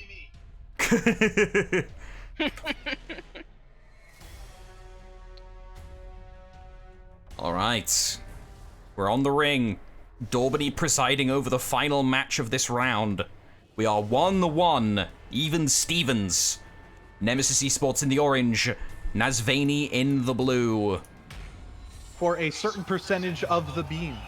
Indeed. All right, and Round 1. I think they even agreed to turn their chats on in game so that if needed, they could communicate in game. So. Yay! Communication. Yep. Hopefully hopefully we will resume without further issue in this tournament. Okay, so they have damaged silencer. Now they just need to hit the raider who won't stop yelling. Okay. That's This delay at check on delay at the start of the match is giving me some old school like pre-spectator vibes here. I'm getting nostalgic. Oh, we going? Oh wait, no, they're damaging. Okay, no, they're just doing the damage here. Yeah, no. Ow. Oh, that's kind of grim. Just whacking the Nusha over the head. That's grim. All right, we're going in now. Okay, here we go.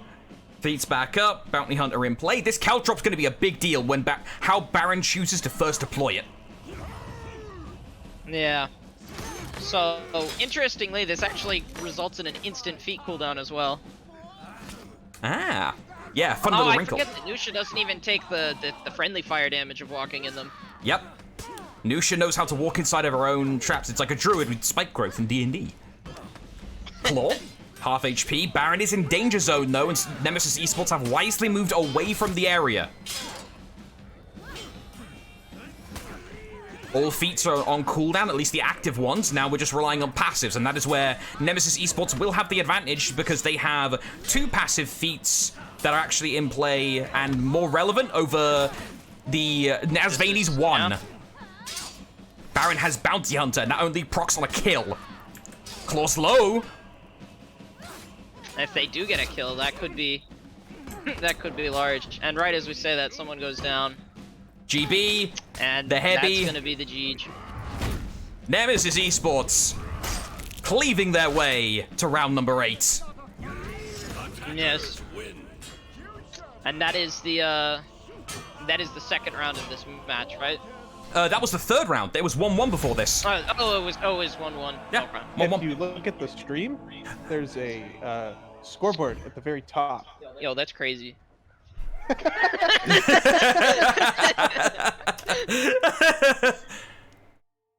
Yeah, I don't.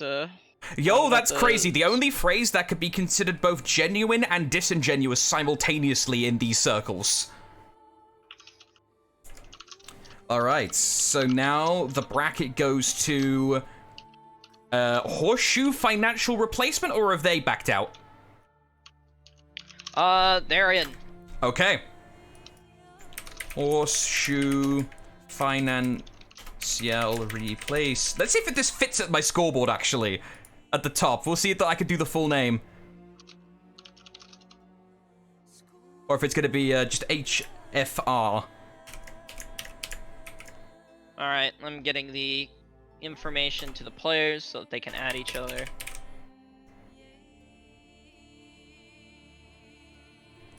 Yeah, let's quickly actually pull that up. Is it gonna fit? Oh, no, it's just Horseshoe Financial in the text wraparound.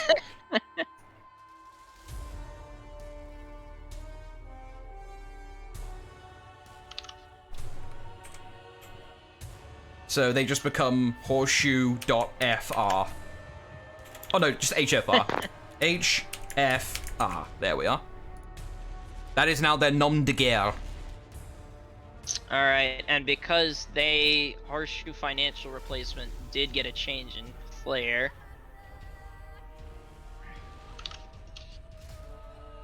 Yeah, I can still target off of Silencer here, so we're okay to actually see the match either way. Alright, and I have gotten to them and... Yeah, alright, and they're working with each other to get them.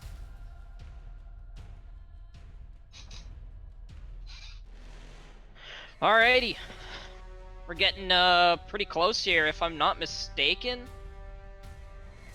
With the other team canceling, this match is worth double and results in the winner of a bracket. And now, just to break back down the pricing, winning a bracket means you actually win 8% of the total prize pool for that. Off so one this match thing? alone, Oh, goddamn.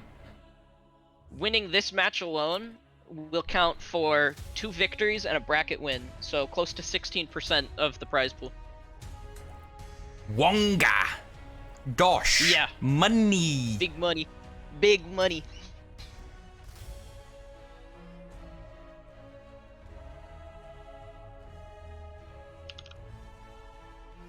So let me quickly pull up my private bracket just to see the participants for the last minute team substitution.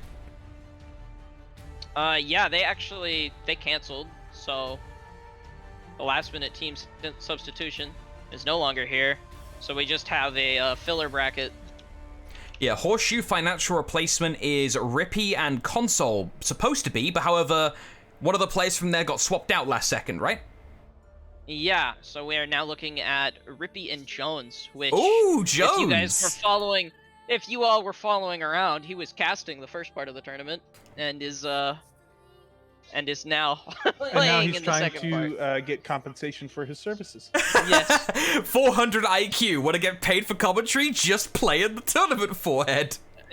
Yeah, getting thrown in the ring against the current reigning champion. So, on the one hand... What do I pay you for? Fight! Spitting And, image impression there, Easy. Unironically. Alright, so the formatting's a little wonky for the current moment. I'm probably messing with everything you have cropped on stream. So... Ah, all good. I don't have the brackets up right now. Okay.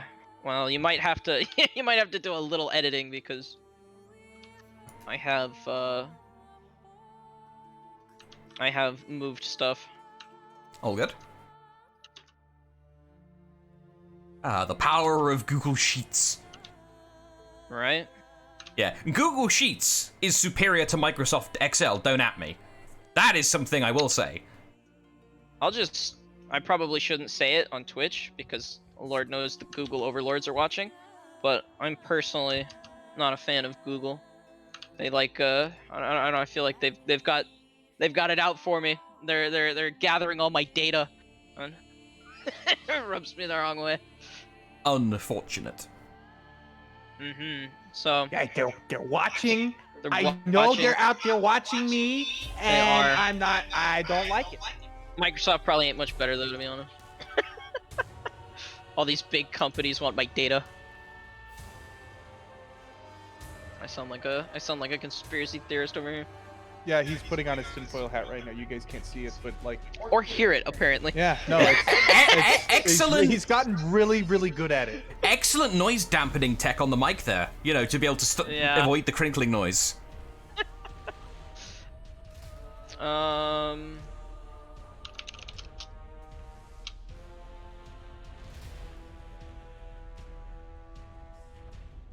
Alright, they are working things out right there. Huzzah. Also, no hard feelings, Jones, but I took your admin and caster role so that you can't, just to avoid any conflicts of interest now that you are playing in the tournament. You have been stripped of your rank and now you must earn your way in the pit. Yeah, I didn't... No more, he can't do a terrorist technique and jump in and start screaming in their VC. Wait, what? Hold up. Is that something someone's done? No, I was just thinking, like, what could he do with the admin role in the Discord? He could totally jump in their VC, because it's just capped by 2, but he had admin role.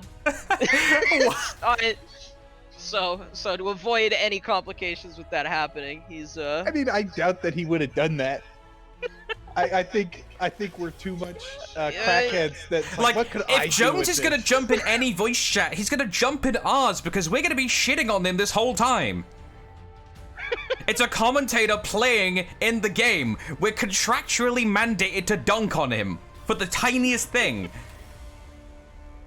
Alright, if you want to pull up the bracket while we're waiting, I've added in the prizes so that we can get a look at the exact details that we got going on here. Ooh, you get the King's Showdown prize for the if you actually win the whole thing. 8% for winning bracket each.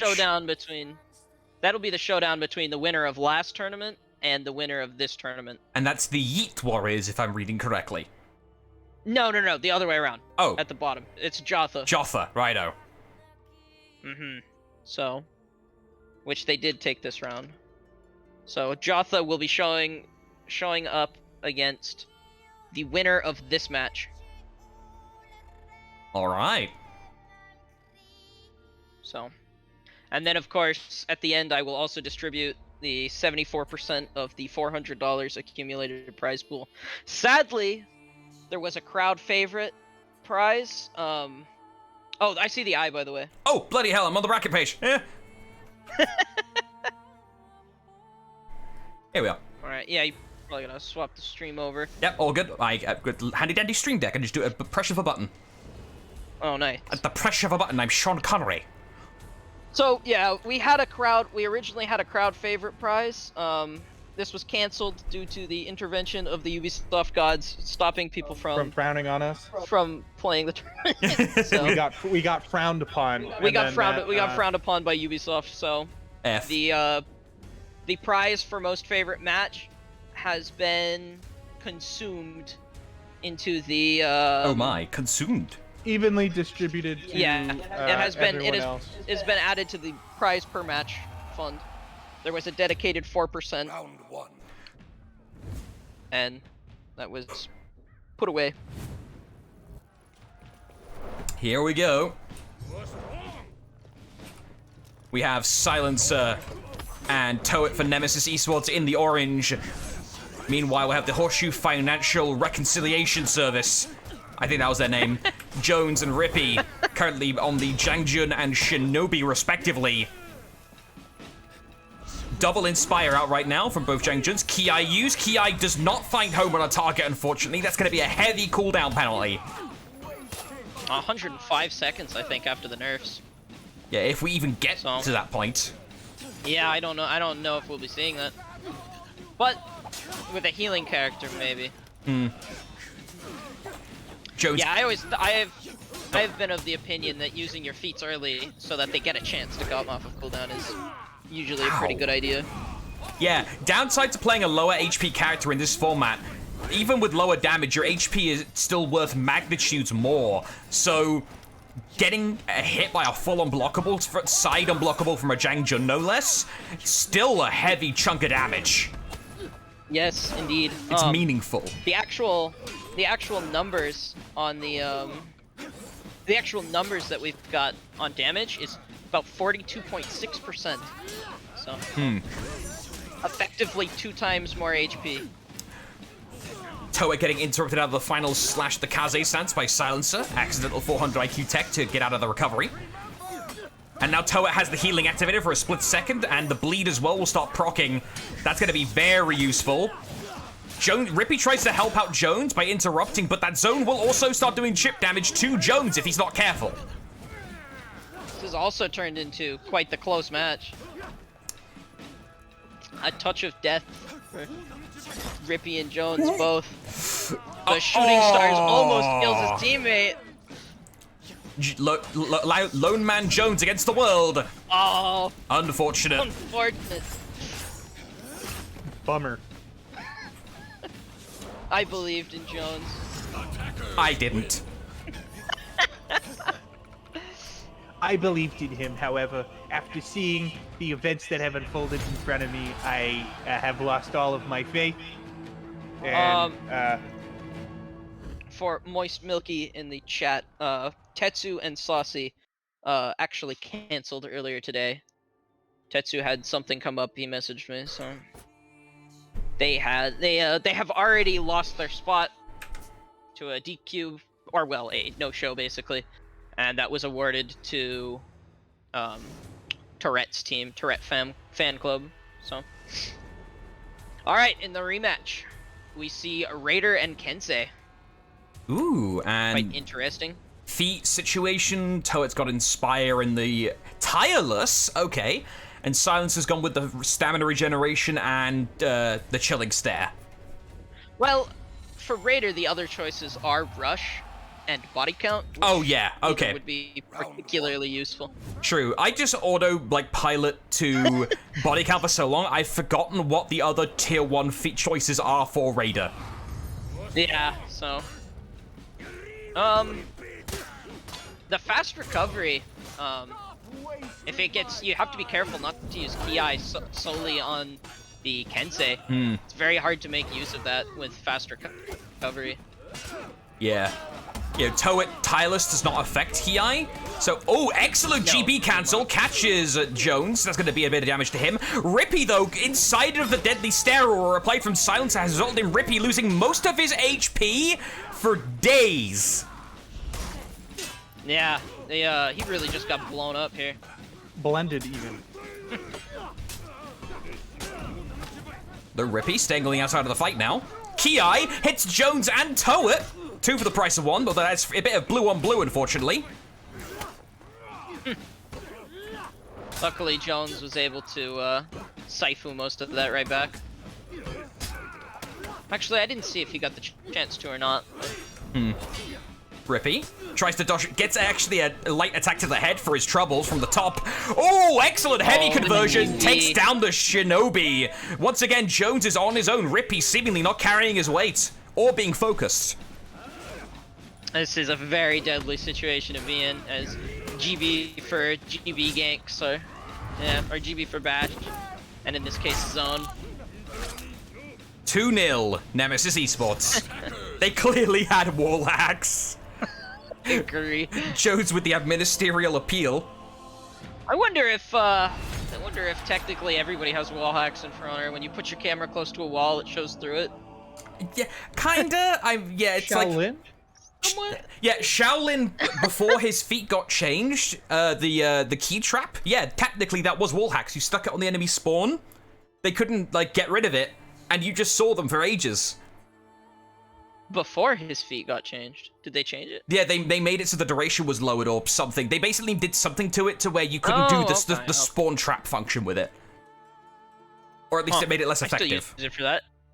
Yeah, I think they made it less effective, but you still could do it. I think it lasts like a minute or 90 seconds or something. Yeah. Oh, Lord Freeze, that's a throwback. Old body count from Season 1 where it would chunk to heal you. Yeah, I just sat in mid lane and just did lots of side heavies. That was my entire gimmick. So congratulations to Nemesis for taking the other crown jewel. Ooh. And winning that, as their final match is another cancel, so it's a filler team. So that puts Nemesis Esports at 1, 2, 3, 4, 5 victories, as well as the 8% crown jewel prize. And now they will face off against Jaffa from 2 weeks ago, the winners of the first bracket. Important to note, this match will be a 1st to 5, where the winner has to stay on the same characters. So the winner of the match may not switch. Before, we've been up to this point, it's been the winner had to switch, and it's now the opposite. Ooh, okay. I see. So who is on Team Jaffa, for reminding us who are just joining? Team Jaffa consisted of Antonio and Living. Ooh. And they were one of the first seeds in the first bracket, and they wiped the entire bracket.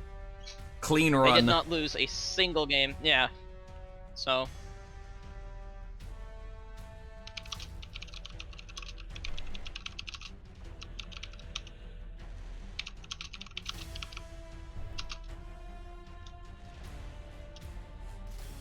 Alright, we will actually take a quick break here for a moment while we get the next game up and underway. We'll see you guys in a minute or two. We'll just rest up because this next one is going to be 1st to 5, so it's going to be a while. See you guys in a few minutes.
And we are back after a quick break.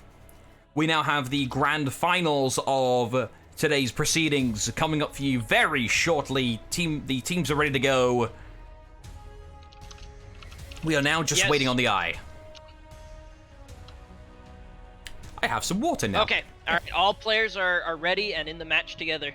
So, we are watching the match of Jotha versus Nemesis.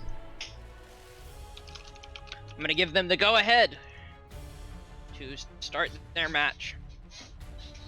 And then, just reminder for everyone, this is a first to 5, with the winners must stay on the same characters. Yeah, it is reverse conquest rules. It is now winner stays on, not winner has to swap. This allows for an opportunity for counter picks and whatnot by the losing team. So, but if you win with your counter picks, you have to stay on your counter picks. So, yeah, that's about how it goes. Once you've lost a match, you can switch to anyone else.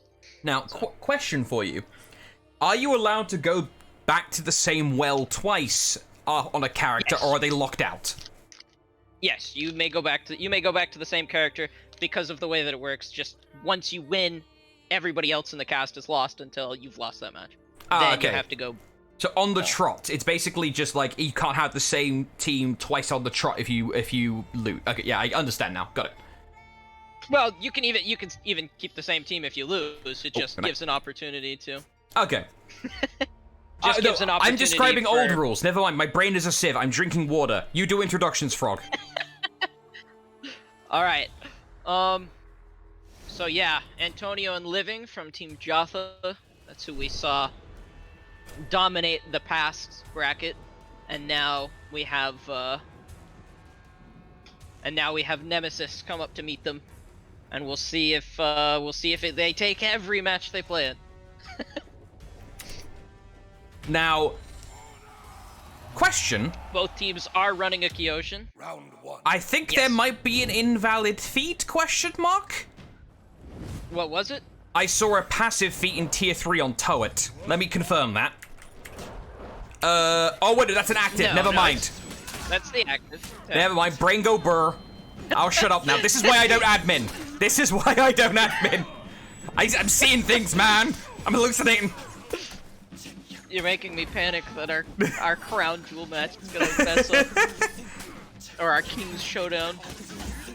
Oh, Silencer with the 2-for-1 off the Sifu zone. Good value already. Jang Jun is just such a good character, and especially with the testing grounds coming up, is going to be even more valuable. Yes, it's quite the change. I think it's interesting to see Kyoshin get another chance in the spotlight with these rules. He's got another sick deflect to go in the compilation. Excellent. Deflects a dishonorable light spammer. Antonio is doing a darn good job weaving his way through Silencer's interface. Silencer just lost a large chunk there from Living and Antonio attacking at the same time. Wow. Antonio is dead! Well, unless he pulls off something crazy, this match is... 1-0, This match is potentially. already decided. They can even GB for Bash in this situation. They've got the Kazi stance set up. There we go. And that's gonna be it. That's what we were looking for. Round 1, The 2 tier 3 Jotha. turned into a passive after he died. I don't know if you guys caught that, but No. the feat indicator turned into a passive. Oh, it turned white? Yeah, the indicator turned white as if it was a passive. There's some other feats that Lawbringer's bombs for his tier 4 will also turn into a passive once you die. Like I said, brawls with feats are a little buggy. So that's, again, this is why we have the round restart. So, or the menu restart, just because the game likes to break some feats. Yeah. Now, here's what you need to do for, like, version 2 of this tournament. High damage 3 versus 3 tribute. That is the way. I think That would be that frowned upon. That might be more frowned upon than I'm willing to frolic with. A little bit more frown. a little bit more frown and a little less. Like, not even and a frowned little upon. less- Are we entering angry emoji territory? Yes, I think we're entering angry emoji and edgy status territory. Oh. Speaking of tournaments, Now what to I'm gonna do, in the what I'm gonna do is future- it's gonna be tier 4s only. Speaking of tournaments in the future, what rules would you change if you were to do another Frowned-upon tournament? I don't know. I'd have to try it with Revenge on, because that's been the two biggest complaints have been the Revenge, and I mean really that's the biggest one is the Revenge that people don't like. And then the other thing that I'd be interested in is just these reversed conquest, is what we're calling them in quotations, rules, where the winner must stay on the same character. I might do that. Yeah, turn it into oh, Ki actually interrupting Living there. Very unfortunate. We'll go back to the meta discussion in a moment. We'll get into the match. Chip damage all over the place. Antonio taking a heavy chunk of damage from the inspired Nemesis Esports. Living needs to watch his stamina. Needs to be very careful. Getting out of stamina this early in the matchup won't go well. Toet using the external Kazi to try and harass Antonio, but Living having absolutely none of it. Toe poke. Silencer doesn't go for Living though. Instead opts to target swap and harass. And we're seeing what looks to be actually almost an equal. Right as I say that though, it would appear as though Jotha has lost a lot of their health. Yeah, Antonio is really having to work space hard because Silencer has such large hitboxes that Antonio could very easily wind up externally dodging into an unblockable. Or getting harassed like this. Oh, wow. Riptide And the Strike array though! is just blown up. First time we've seen Riptide Strike this entire tournament, I think. Yeah, look at Silencer. He just doesn't care about Living. He is consistently keeping Antonio in his sights this whole time. Overhead. Antonio getting harassed here by Toet. Gets caught in the Kaze stance, and now it's Living who's going to be going to the realm of the dead. 1-1 is the scoreline. 1-1. We only saw a couple teams even able to take it to 1-1 against Jotha. But I think they did get brought at least once A couple or of twice. times. Yeah, a couple of times they got brought, but not many teams could do it. They But do it for the because most part. they had to change characters after a win, you know, they were able to pick their Yeah, main characters. So it's interesting to see that they got a one-to-one using their main characters. Yeah. So now as after losing, they can actually do whatever they want. If they feel most confident sticking to the same characters, they can. But now they know for sure what characters Nemesis will be playing in the next match because they cannot switch. So do they counterpick, do they counterpick or do they do not? they play? Did they even play characters that could be counterpicked? JJ and Kyoshin. That's a fair point. There might be some elements of that. So looks like the same team comps all around though. Antonio feeling confident on the Orochi. However, of course, you do have the problem of Orochi into Kyoshin. I wonder if that's going to be a sticking point for Jontha as we get further and deeper into this first of 5. Something I've thought quite interesting is that JJ seems to be a relatively decent counter to Kyoshin. Yeah. Due to the ability to just have so many unblockables, and he can't really counter them with the funny stance. Yeah, Kaze stance makes or breaks Kyoshin. Orochi doesn't have a lot of unblockables. He's got the bash available, but that's it when it comes to getting through Kaze stance. So that's why Kyoshin works so well. But on the flip side, if you've got unblockables after days, like Jang Jun has, twirling your sword with incredible precision and martial skill doesn't really do anything because it'll still hit you in the face. Maybe Not all three of them with that one. Maybe a JJ Raider comp to have the 2 neutral unblockables against the Kyoshin pick. Possibly. Or hell, Gladiator for toe stabs. Out there, pick. I think you just want to see a Gladiator. I just... like, I enjoy my Gladiator Centurion. I do enjoy them. What can I say? Please. I'm detecting bias over these couple of games. I refute these claims in court. Toet, though, getting his HP suit off him, actually. Living needs to be careful. Or Toet needs to be careful here. Living and Antonio are going to start smelling blood in the water, but no, Toet making good use of his tier 1 and 2 feats to heal some of the damage back up. It's always interesting to see a Kyoshin go from having the, having the health deficit to having the health lead. Ooh, deflect. Let's go. Ah. Oh, Womp womp. the dishonorable dodge attack spammer gets light parried. Unfortunate. 2-1. Nemesis Esports.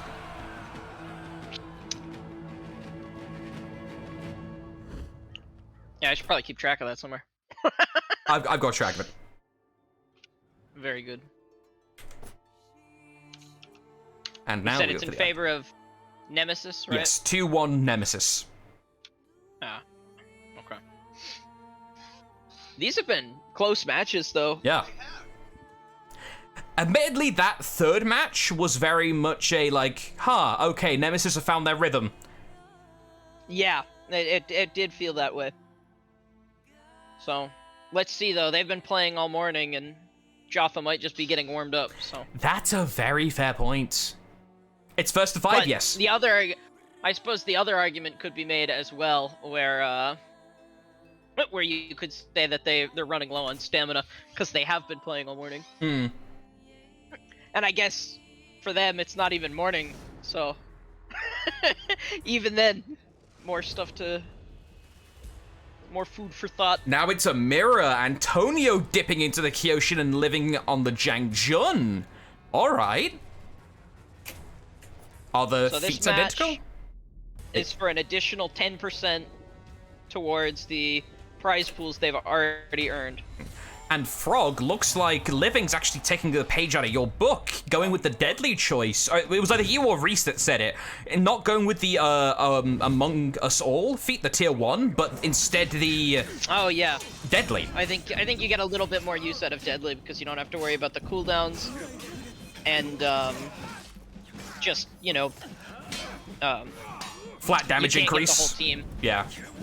It increases per enemy. So. Simplicity versus complexity is the rule of the day in these feats. Did I say Among Us? Whoops, my bad. Against all odds. There we are. You did say Among Us. Among Us. Among Us. And all I could think about is Highlander and Yorm. Composition sus. Antonio's HP sus. Oh no, look at this. Oh wow. Be careful, Sunshine. Oh, Antonio is not looking comfortable on this pick. Well, he'll get some health back. Third hit stun rule, unfortunately making Jotha's man. life a living hell there. You've got to be so careful about the third hit stun rule when you're playing Kyoshin, because you can get the 2 hits on an enemy quickly, and then a third hit triggers the third hit stun rule. You've got to be so careful with that. 3-1 Nemesis Esports. Dang. That was a pretty confident round. Yeah, the rounds are getting more and more disparate in the results I'm seeing. Yeah. There's still time though. They still have time to pull it back, and again, Nemesis is locked onto the same pick, so we have an opportunity for them to Very true. give it a shot, to give a couple other comps a shot. They've got 2 more matches they can lose. Minimum, before yeah. Nemesis takes it. So. Are they going to go back to the Orochi? They still got the chance for sure. Yeah, now potentially it might be a case for Antonio of kit value versus comfort level is now a choice they have to consider. Do they go back to the Orochi and face that bad matchup but have the confidence that Antonio displayed on the Orochi? Or do you dip into the more powerful picks but he may not necessarily be as confident? Question mark? Yeah, it's something that I'm interested to find out what he does. I actually found myself that when Raider first came into the meta, a little while ago, you know, when he first got his rework and was hitting with 38 damage zone attacks or chain zones. I found that I was struggling to play him still because I was just so not used to playing, you know, a big hyper armored hitbox hero. You know, I had played so that was something that I found when I just tried playing him around in MM, is that even though he was good, I was still having a hard time. And so yeah, we'll see if he takes a comfort pick rather than a necessarily objectively strongest pick. I still think Raider in this mode, especially against the KOTH, Raider and JJ have some merits in trying to hit with mostly unblockables, so that the KOTH gets less opportunities to take advantage. But we'll see. Oh, Shigoki and Shinobi. Ooh. Ornstein and Smo composition now from Jotha. They're going deep. They're just pulling out every different option. And we've got Ki, Speed Revive, Shooting Stars, and I don't know what that Rip Rocksteady trade feed is called. Yeah. Rocksteady's replacement, its older brother. The substitute teacher I of remember tier when 2. Round 1. Although it's been picked over Jug multiple times in this tournament with success, I think. So Maybe the consistency is worth having all the time for trades versus necessarily the one-time use of Jug per round. maybe, yeah. Okay. Everyone's key-eyed! And nothing off of it, unfortunate. The interesting thing about Shigoki is the interesting thing about Shigoki is he still has the ability to heal, even if it isn't in his feet. Livik just headbutted the deflect away! No! Malfunction at the junction here for Jotha! This isn't good! However, it seems they still have the health lead. Oh, yes, they do. Good eye, good eye. Tow it into critical, technically, range. Silencer at half. Let's see if that KOTH is able to bring himself back, and as I say it, he is. Good dodges. Antonio catches the deflect is good. Antonio reads correctly. Rolls backflips away to avoid any counter attack from Silencer. Now Silencer's trying to come in, but he's also damaging Toad at the same time. That's one man casualty down. Jotha rallying back here. They've got Silencer on the back foot. He's in the wall. And now they just need to squeeze him. This is not a situation you want to be in. No. They can hug Infinite. Not only can they hug Infinite, but there's no revenge. Although it looks like they've opted for regular ganks. They're doing the freestyle jazz of ganks, and it's working apparently. Yeah.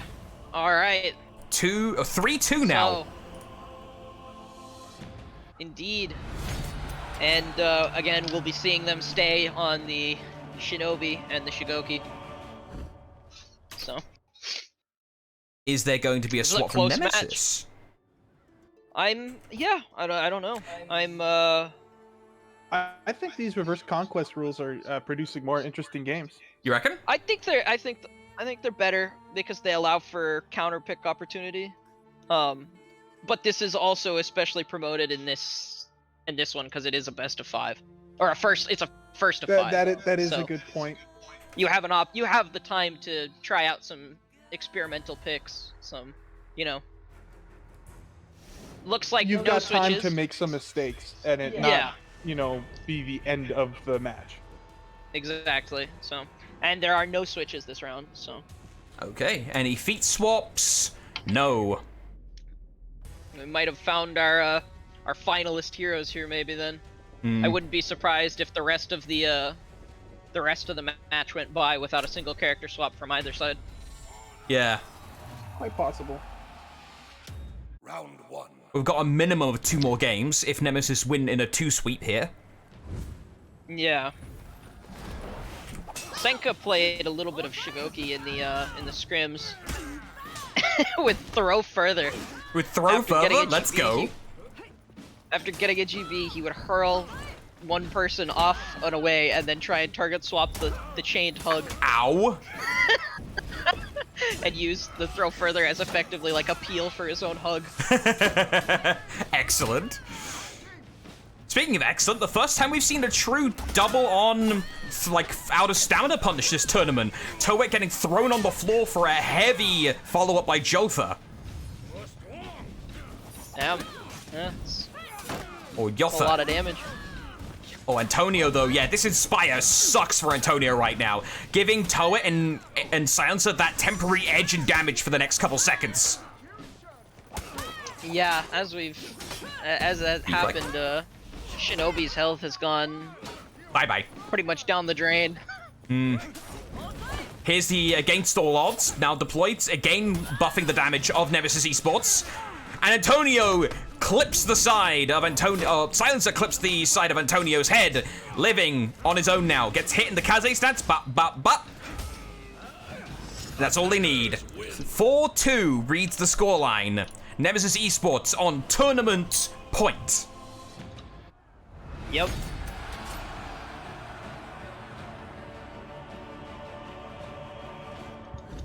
All right, 50-50, lads. Composition swap or to not composition swap? That is the question. I think they don't go for the swap. I think they might head back. They might head back to the KOTH. Well, it is the last chance. It's the They last might- chance. I think they're gonna might- go with whatever they're comfortable with. Yeah. Either that or Or they are they make it just or break it. These are the best characters. Let's play them. yeah, it could be that. There's also the option of Yorm and Highlander and fuck it, let's have some fun. Yeah, freeze Freeze from the says peanut it's LB gallery. and George. Yeah, LB George time. Time for Selfie George. Yo! I agree with Freeze.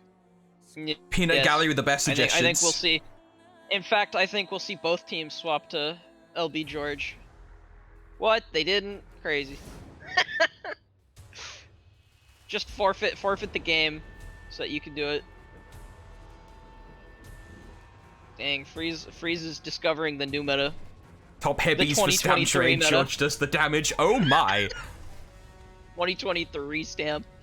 Or meta. He's got it.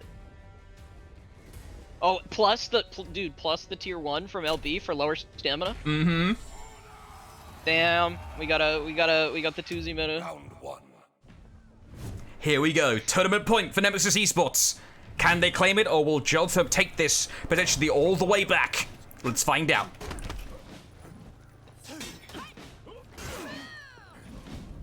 Initial gambits are good. Living takes the first hit of the match. Jotha with the health disparity. Ki hits everyone on the map. That's going to give a little bit of time to play with for Jotha, but not as much as they would like.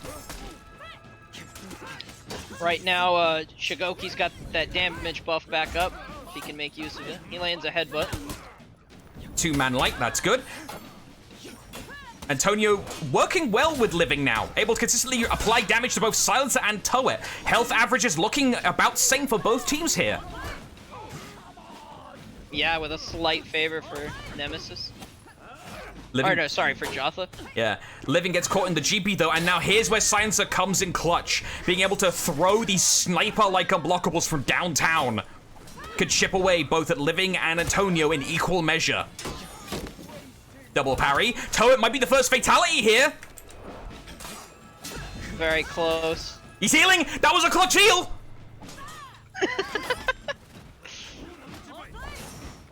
Antonio's staying so far back.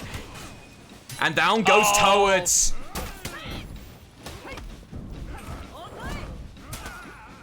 Shotha lining themselves up potentially here for the 4-3 now in the set. They just need to execute. They catch the recovery. And that's a number 3 on the board.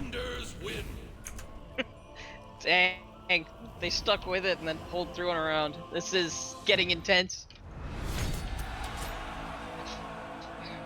They will not go quietly into the night.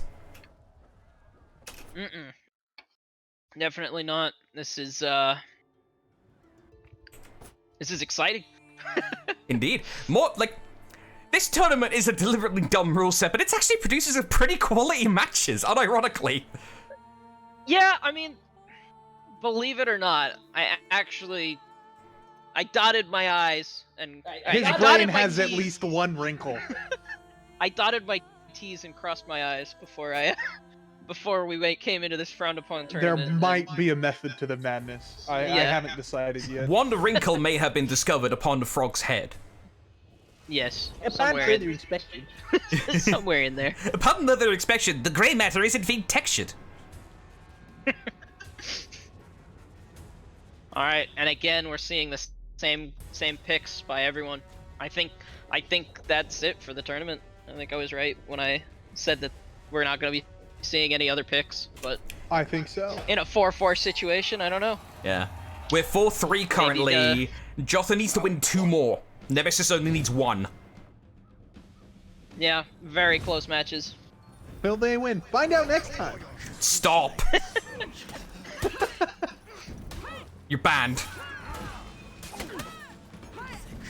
Living. Oh no, he tow it with excellently timed Kaze stances, avoids 2 top heavies by living. Kiai. We need it to get to the 4-4. Wow, that Kiai So was that I can well make a timed by quick play. Antonio. Toad actually and Silencer both got clipped while leaving Living outside of the range. And you see how much that has swung the health advantage towards Jotha there. Toa is already in slightly dangerous territory. But Living's out of stamina.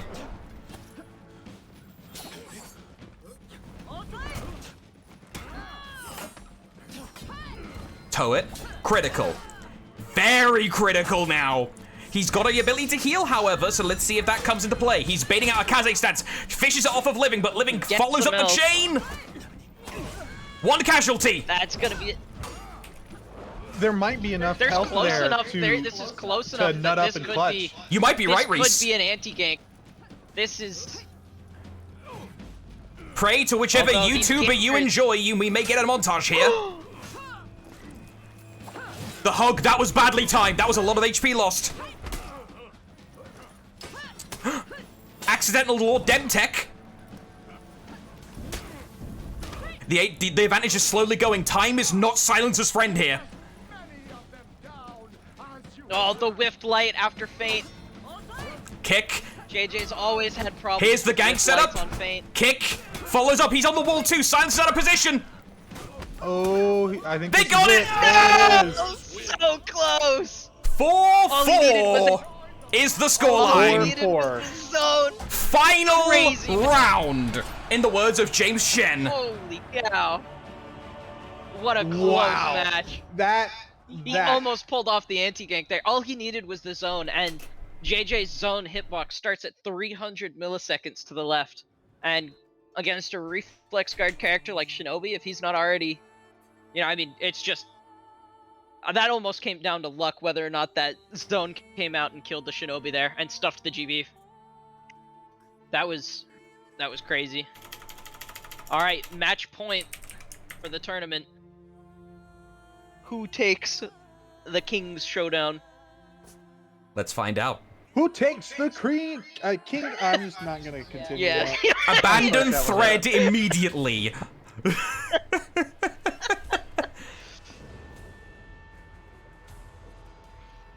Yeah, no, you were right. No switches from that point on. Everybody found their picks. Everybody found their picks. I'd be curious, yeah, like Moise brings up a good point in chat. How would that situation have gone if revenge was in play? I think they would have been a lot more careful about their ganks, first of all. And it definitely a comeback would have been a little bit more possible. All right. It almost happened. It That's almost the thing. happened without it because of the health disparity, so... Let's ride along with Silencer. Let's see if him and now a newly resurrected Toet can seal the deal for Nemesis. Or will Jotha take the 3 straight they need to win the tournament? Toet's out of stamina. Takes a little bit of damage. A bit more respectable now, actually. Focus fire by the boys in blue. Ow! Never mind, they respond. I don't even know is if you get reduced teammate damage in this format. An interesting question. Something to find out afterwards, potentially. Toad's already at half HP, but majority of Jotha are also getting close to there as time is ticking away. Toad hit with almost a full sickle rain, but Antonio takes the smart option of cancelling after the second hit for the increased frame advantage. The lowest person is also the person with the most comeback potential, so... Not necessarily out of the fight yet. The hyper armor coming in clutch. Oh, wow. Time to nutter push shutter, best one. Looks like it's probably gonna seal the deal on this one. Let's see, he almost got it last time. The kick, the Ebby, the winning. It's gonna be it. It's clean. Yeah, I think there's too much of a health disparity for a... They messed it up. Doesn't matter. And that's it. Third hit stun rule! The third hit stun rule! Never mind. Oh my god. And there you have Wow. it, everyone. Jotha take it 3 straight games back to back to back. And we have our winners. King's Crown. Yep. Congratulations to Jotha for a very, very close match. And taking it for the victory. 5-4. The comeback, too. At one point, they were down 3-1, weren't they? 3-1. Yeah, and 3-1. towards the end, they were, what, 5-4, 4-5. And they just took it from a 4-3, so...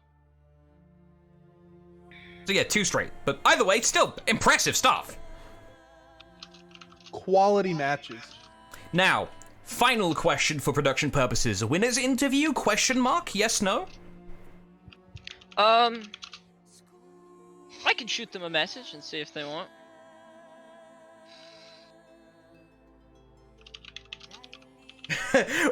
Oh wow, chat is in both ends. I demand a winners interview. Literally, no one cares. Yeah, if winners interview is requested, we shall do the winners interview as is tradition in tournaments. Let's get it to Antonio. Let's go up to we can drag them down into this VC, right? Or should we go up to them? We can drag them in. Yeah, drag them in. I don't have. Do I have permission to do that, or do you have to do it? I probably have to do it.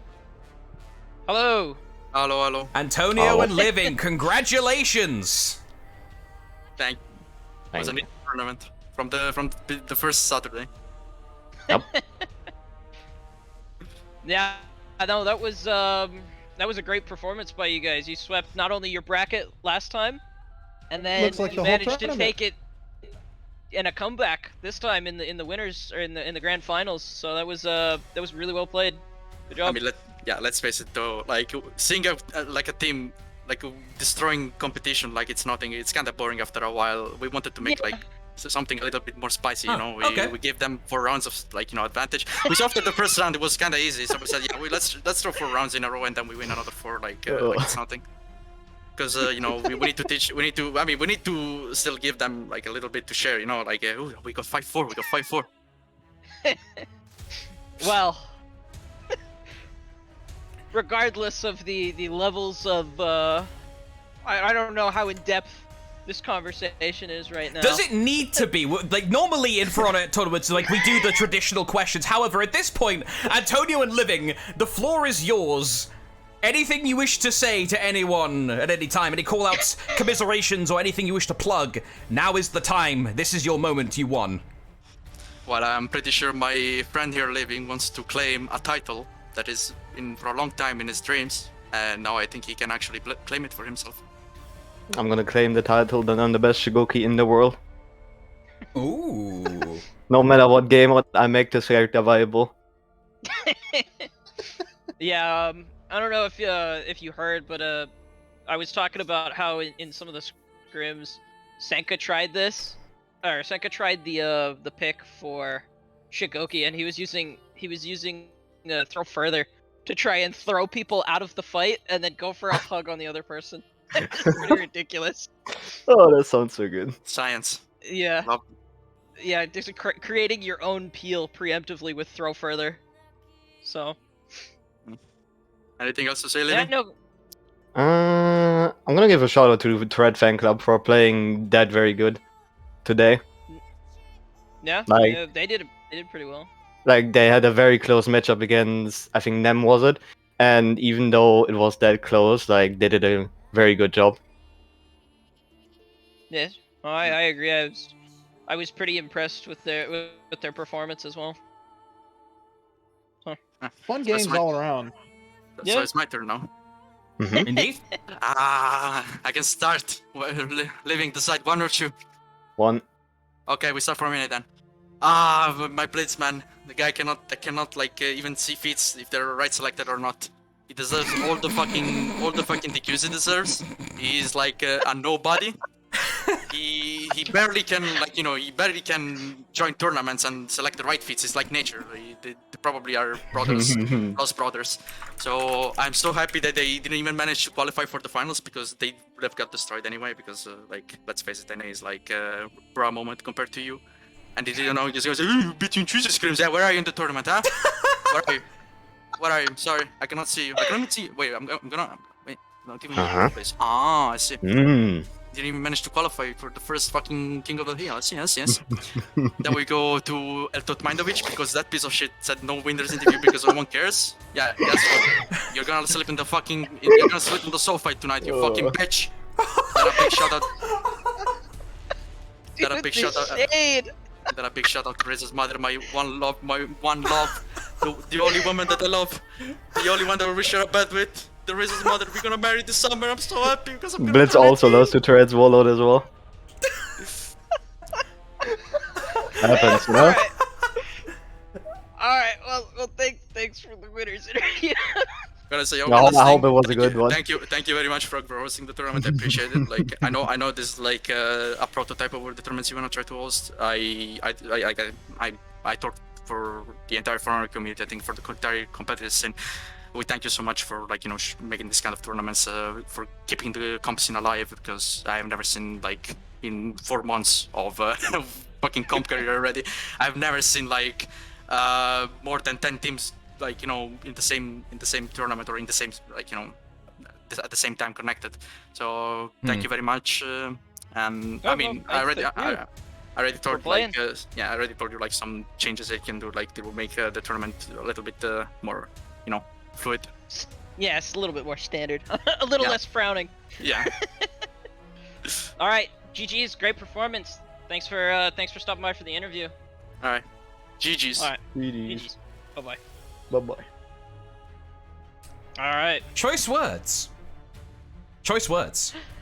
Yes, that was a lot of shade. The And- temperature has dropped. and pretty funny. So, What a way to finish the tournament. alright, yeah, and someday, I don't know, we might do more similar tournaments in the future? We'll have to see about that. So. And, of course, I'll be trimming these VODs down to the highlights version, and I'll have these posted up on YouTube somewhere. So, if you missed it, at some point, you might be able to find a highlights. I'll get those posted to the Reddit and some stuff. So, and definitely the grand finals match, since that was extremely close and very entertaining. So, all right. Any final comments from anybody?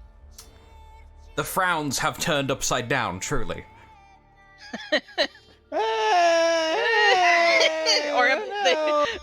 Or have they simply gotten worse?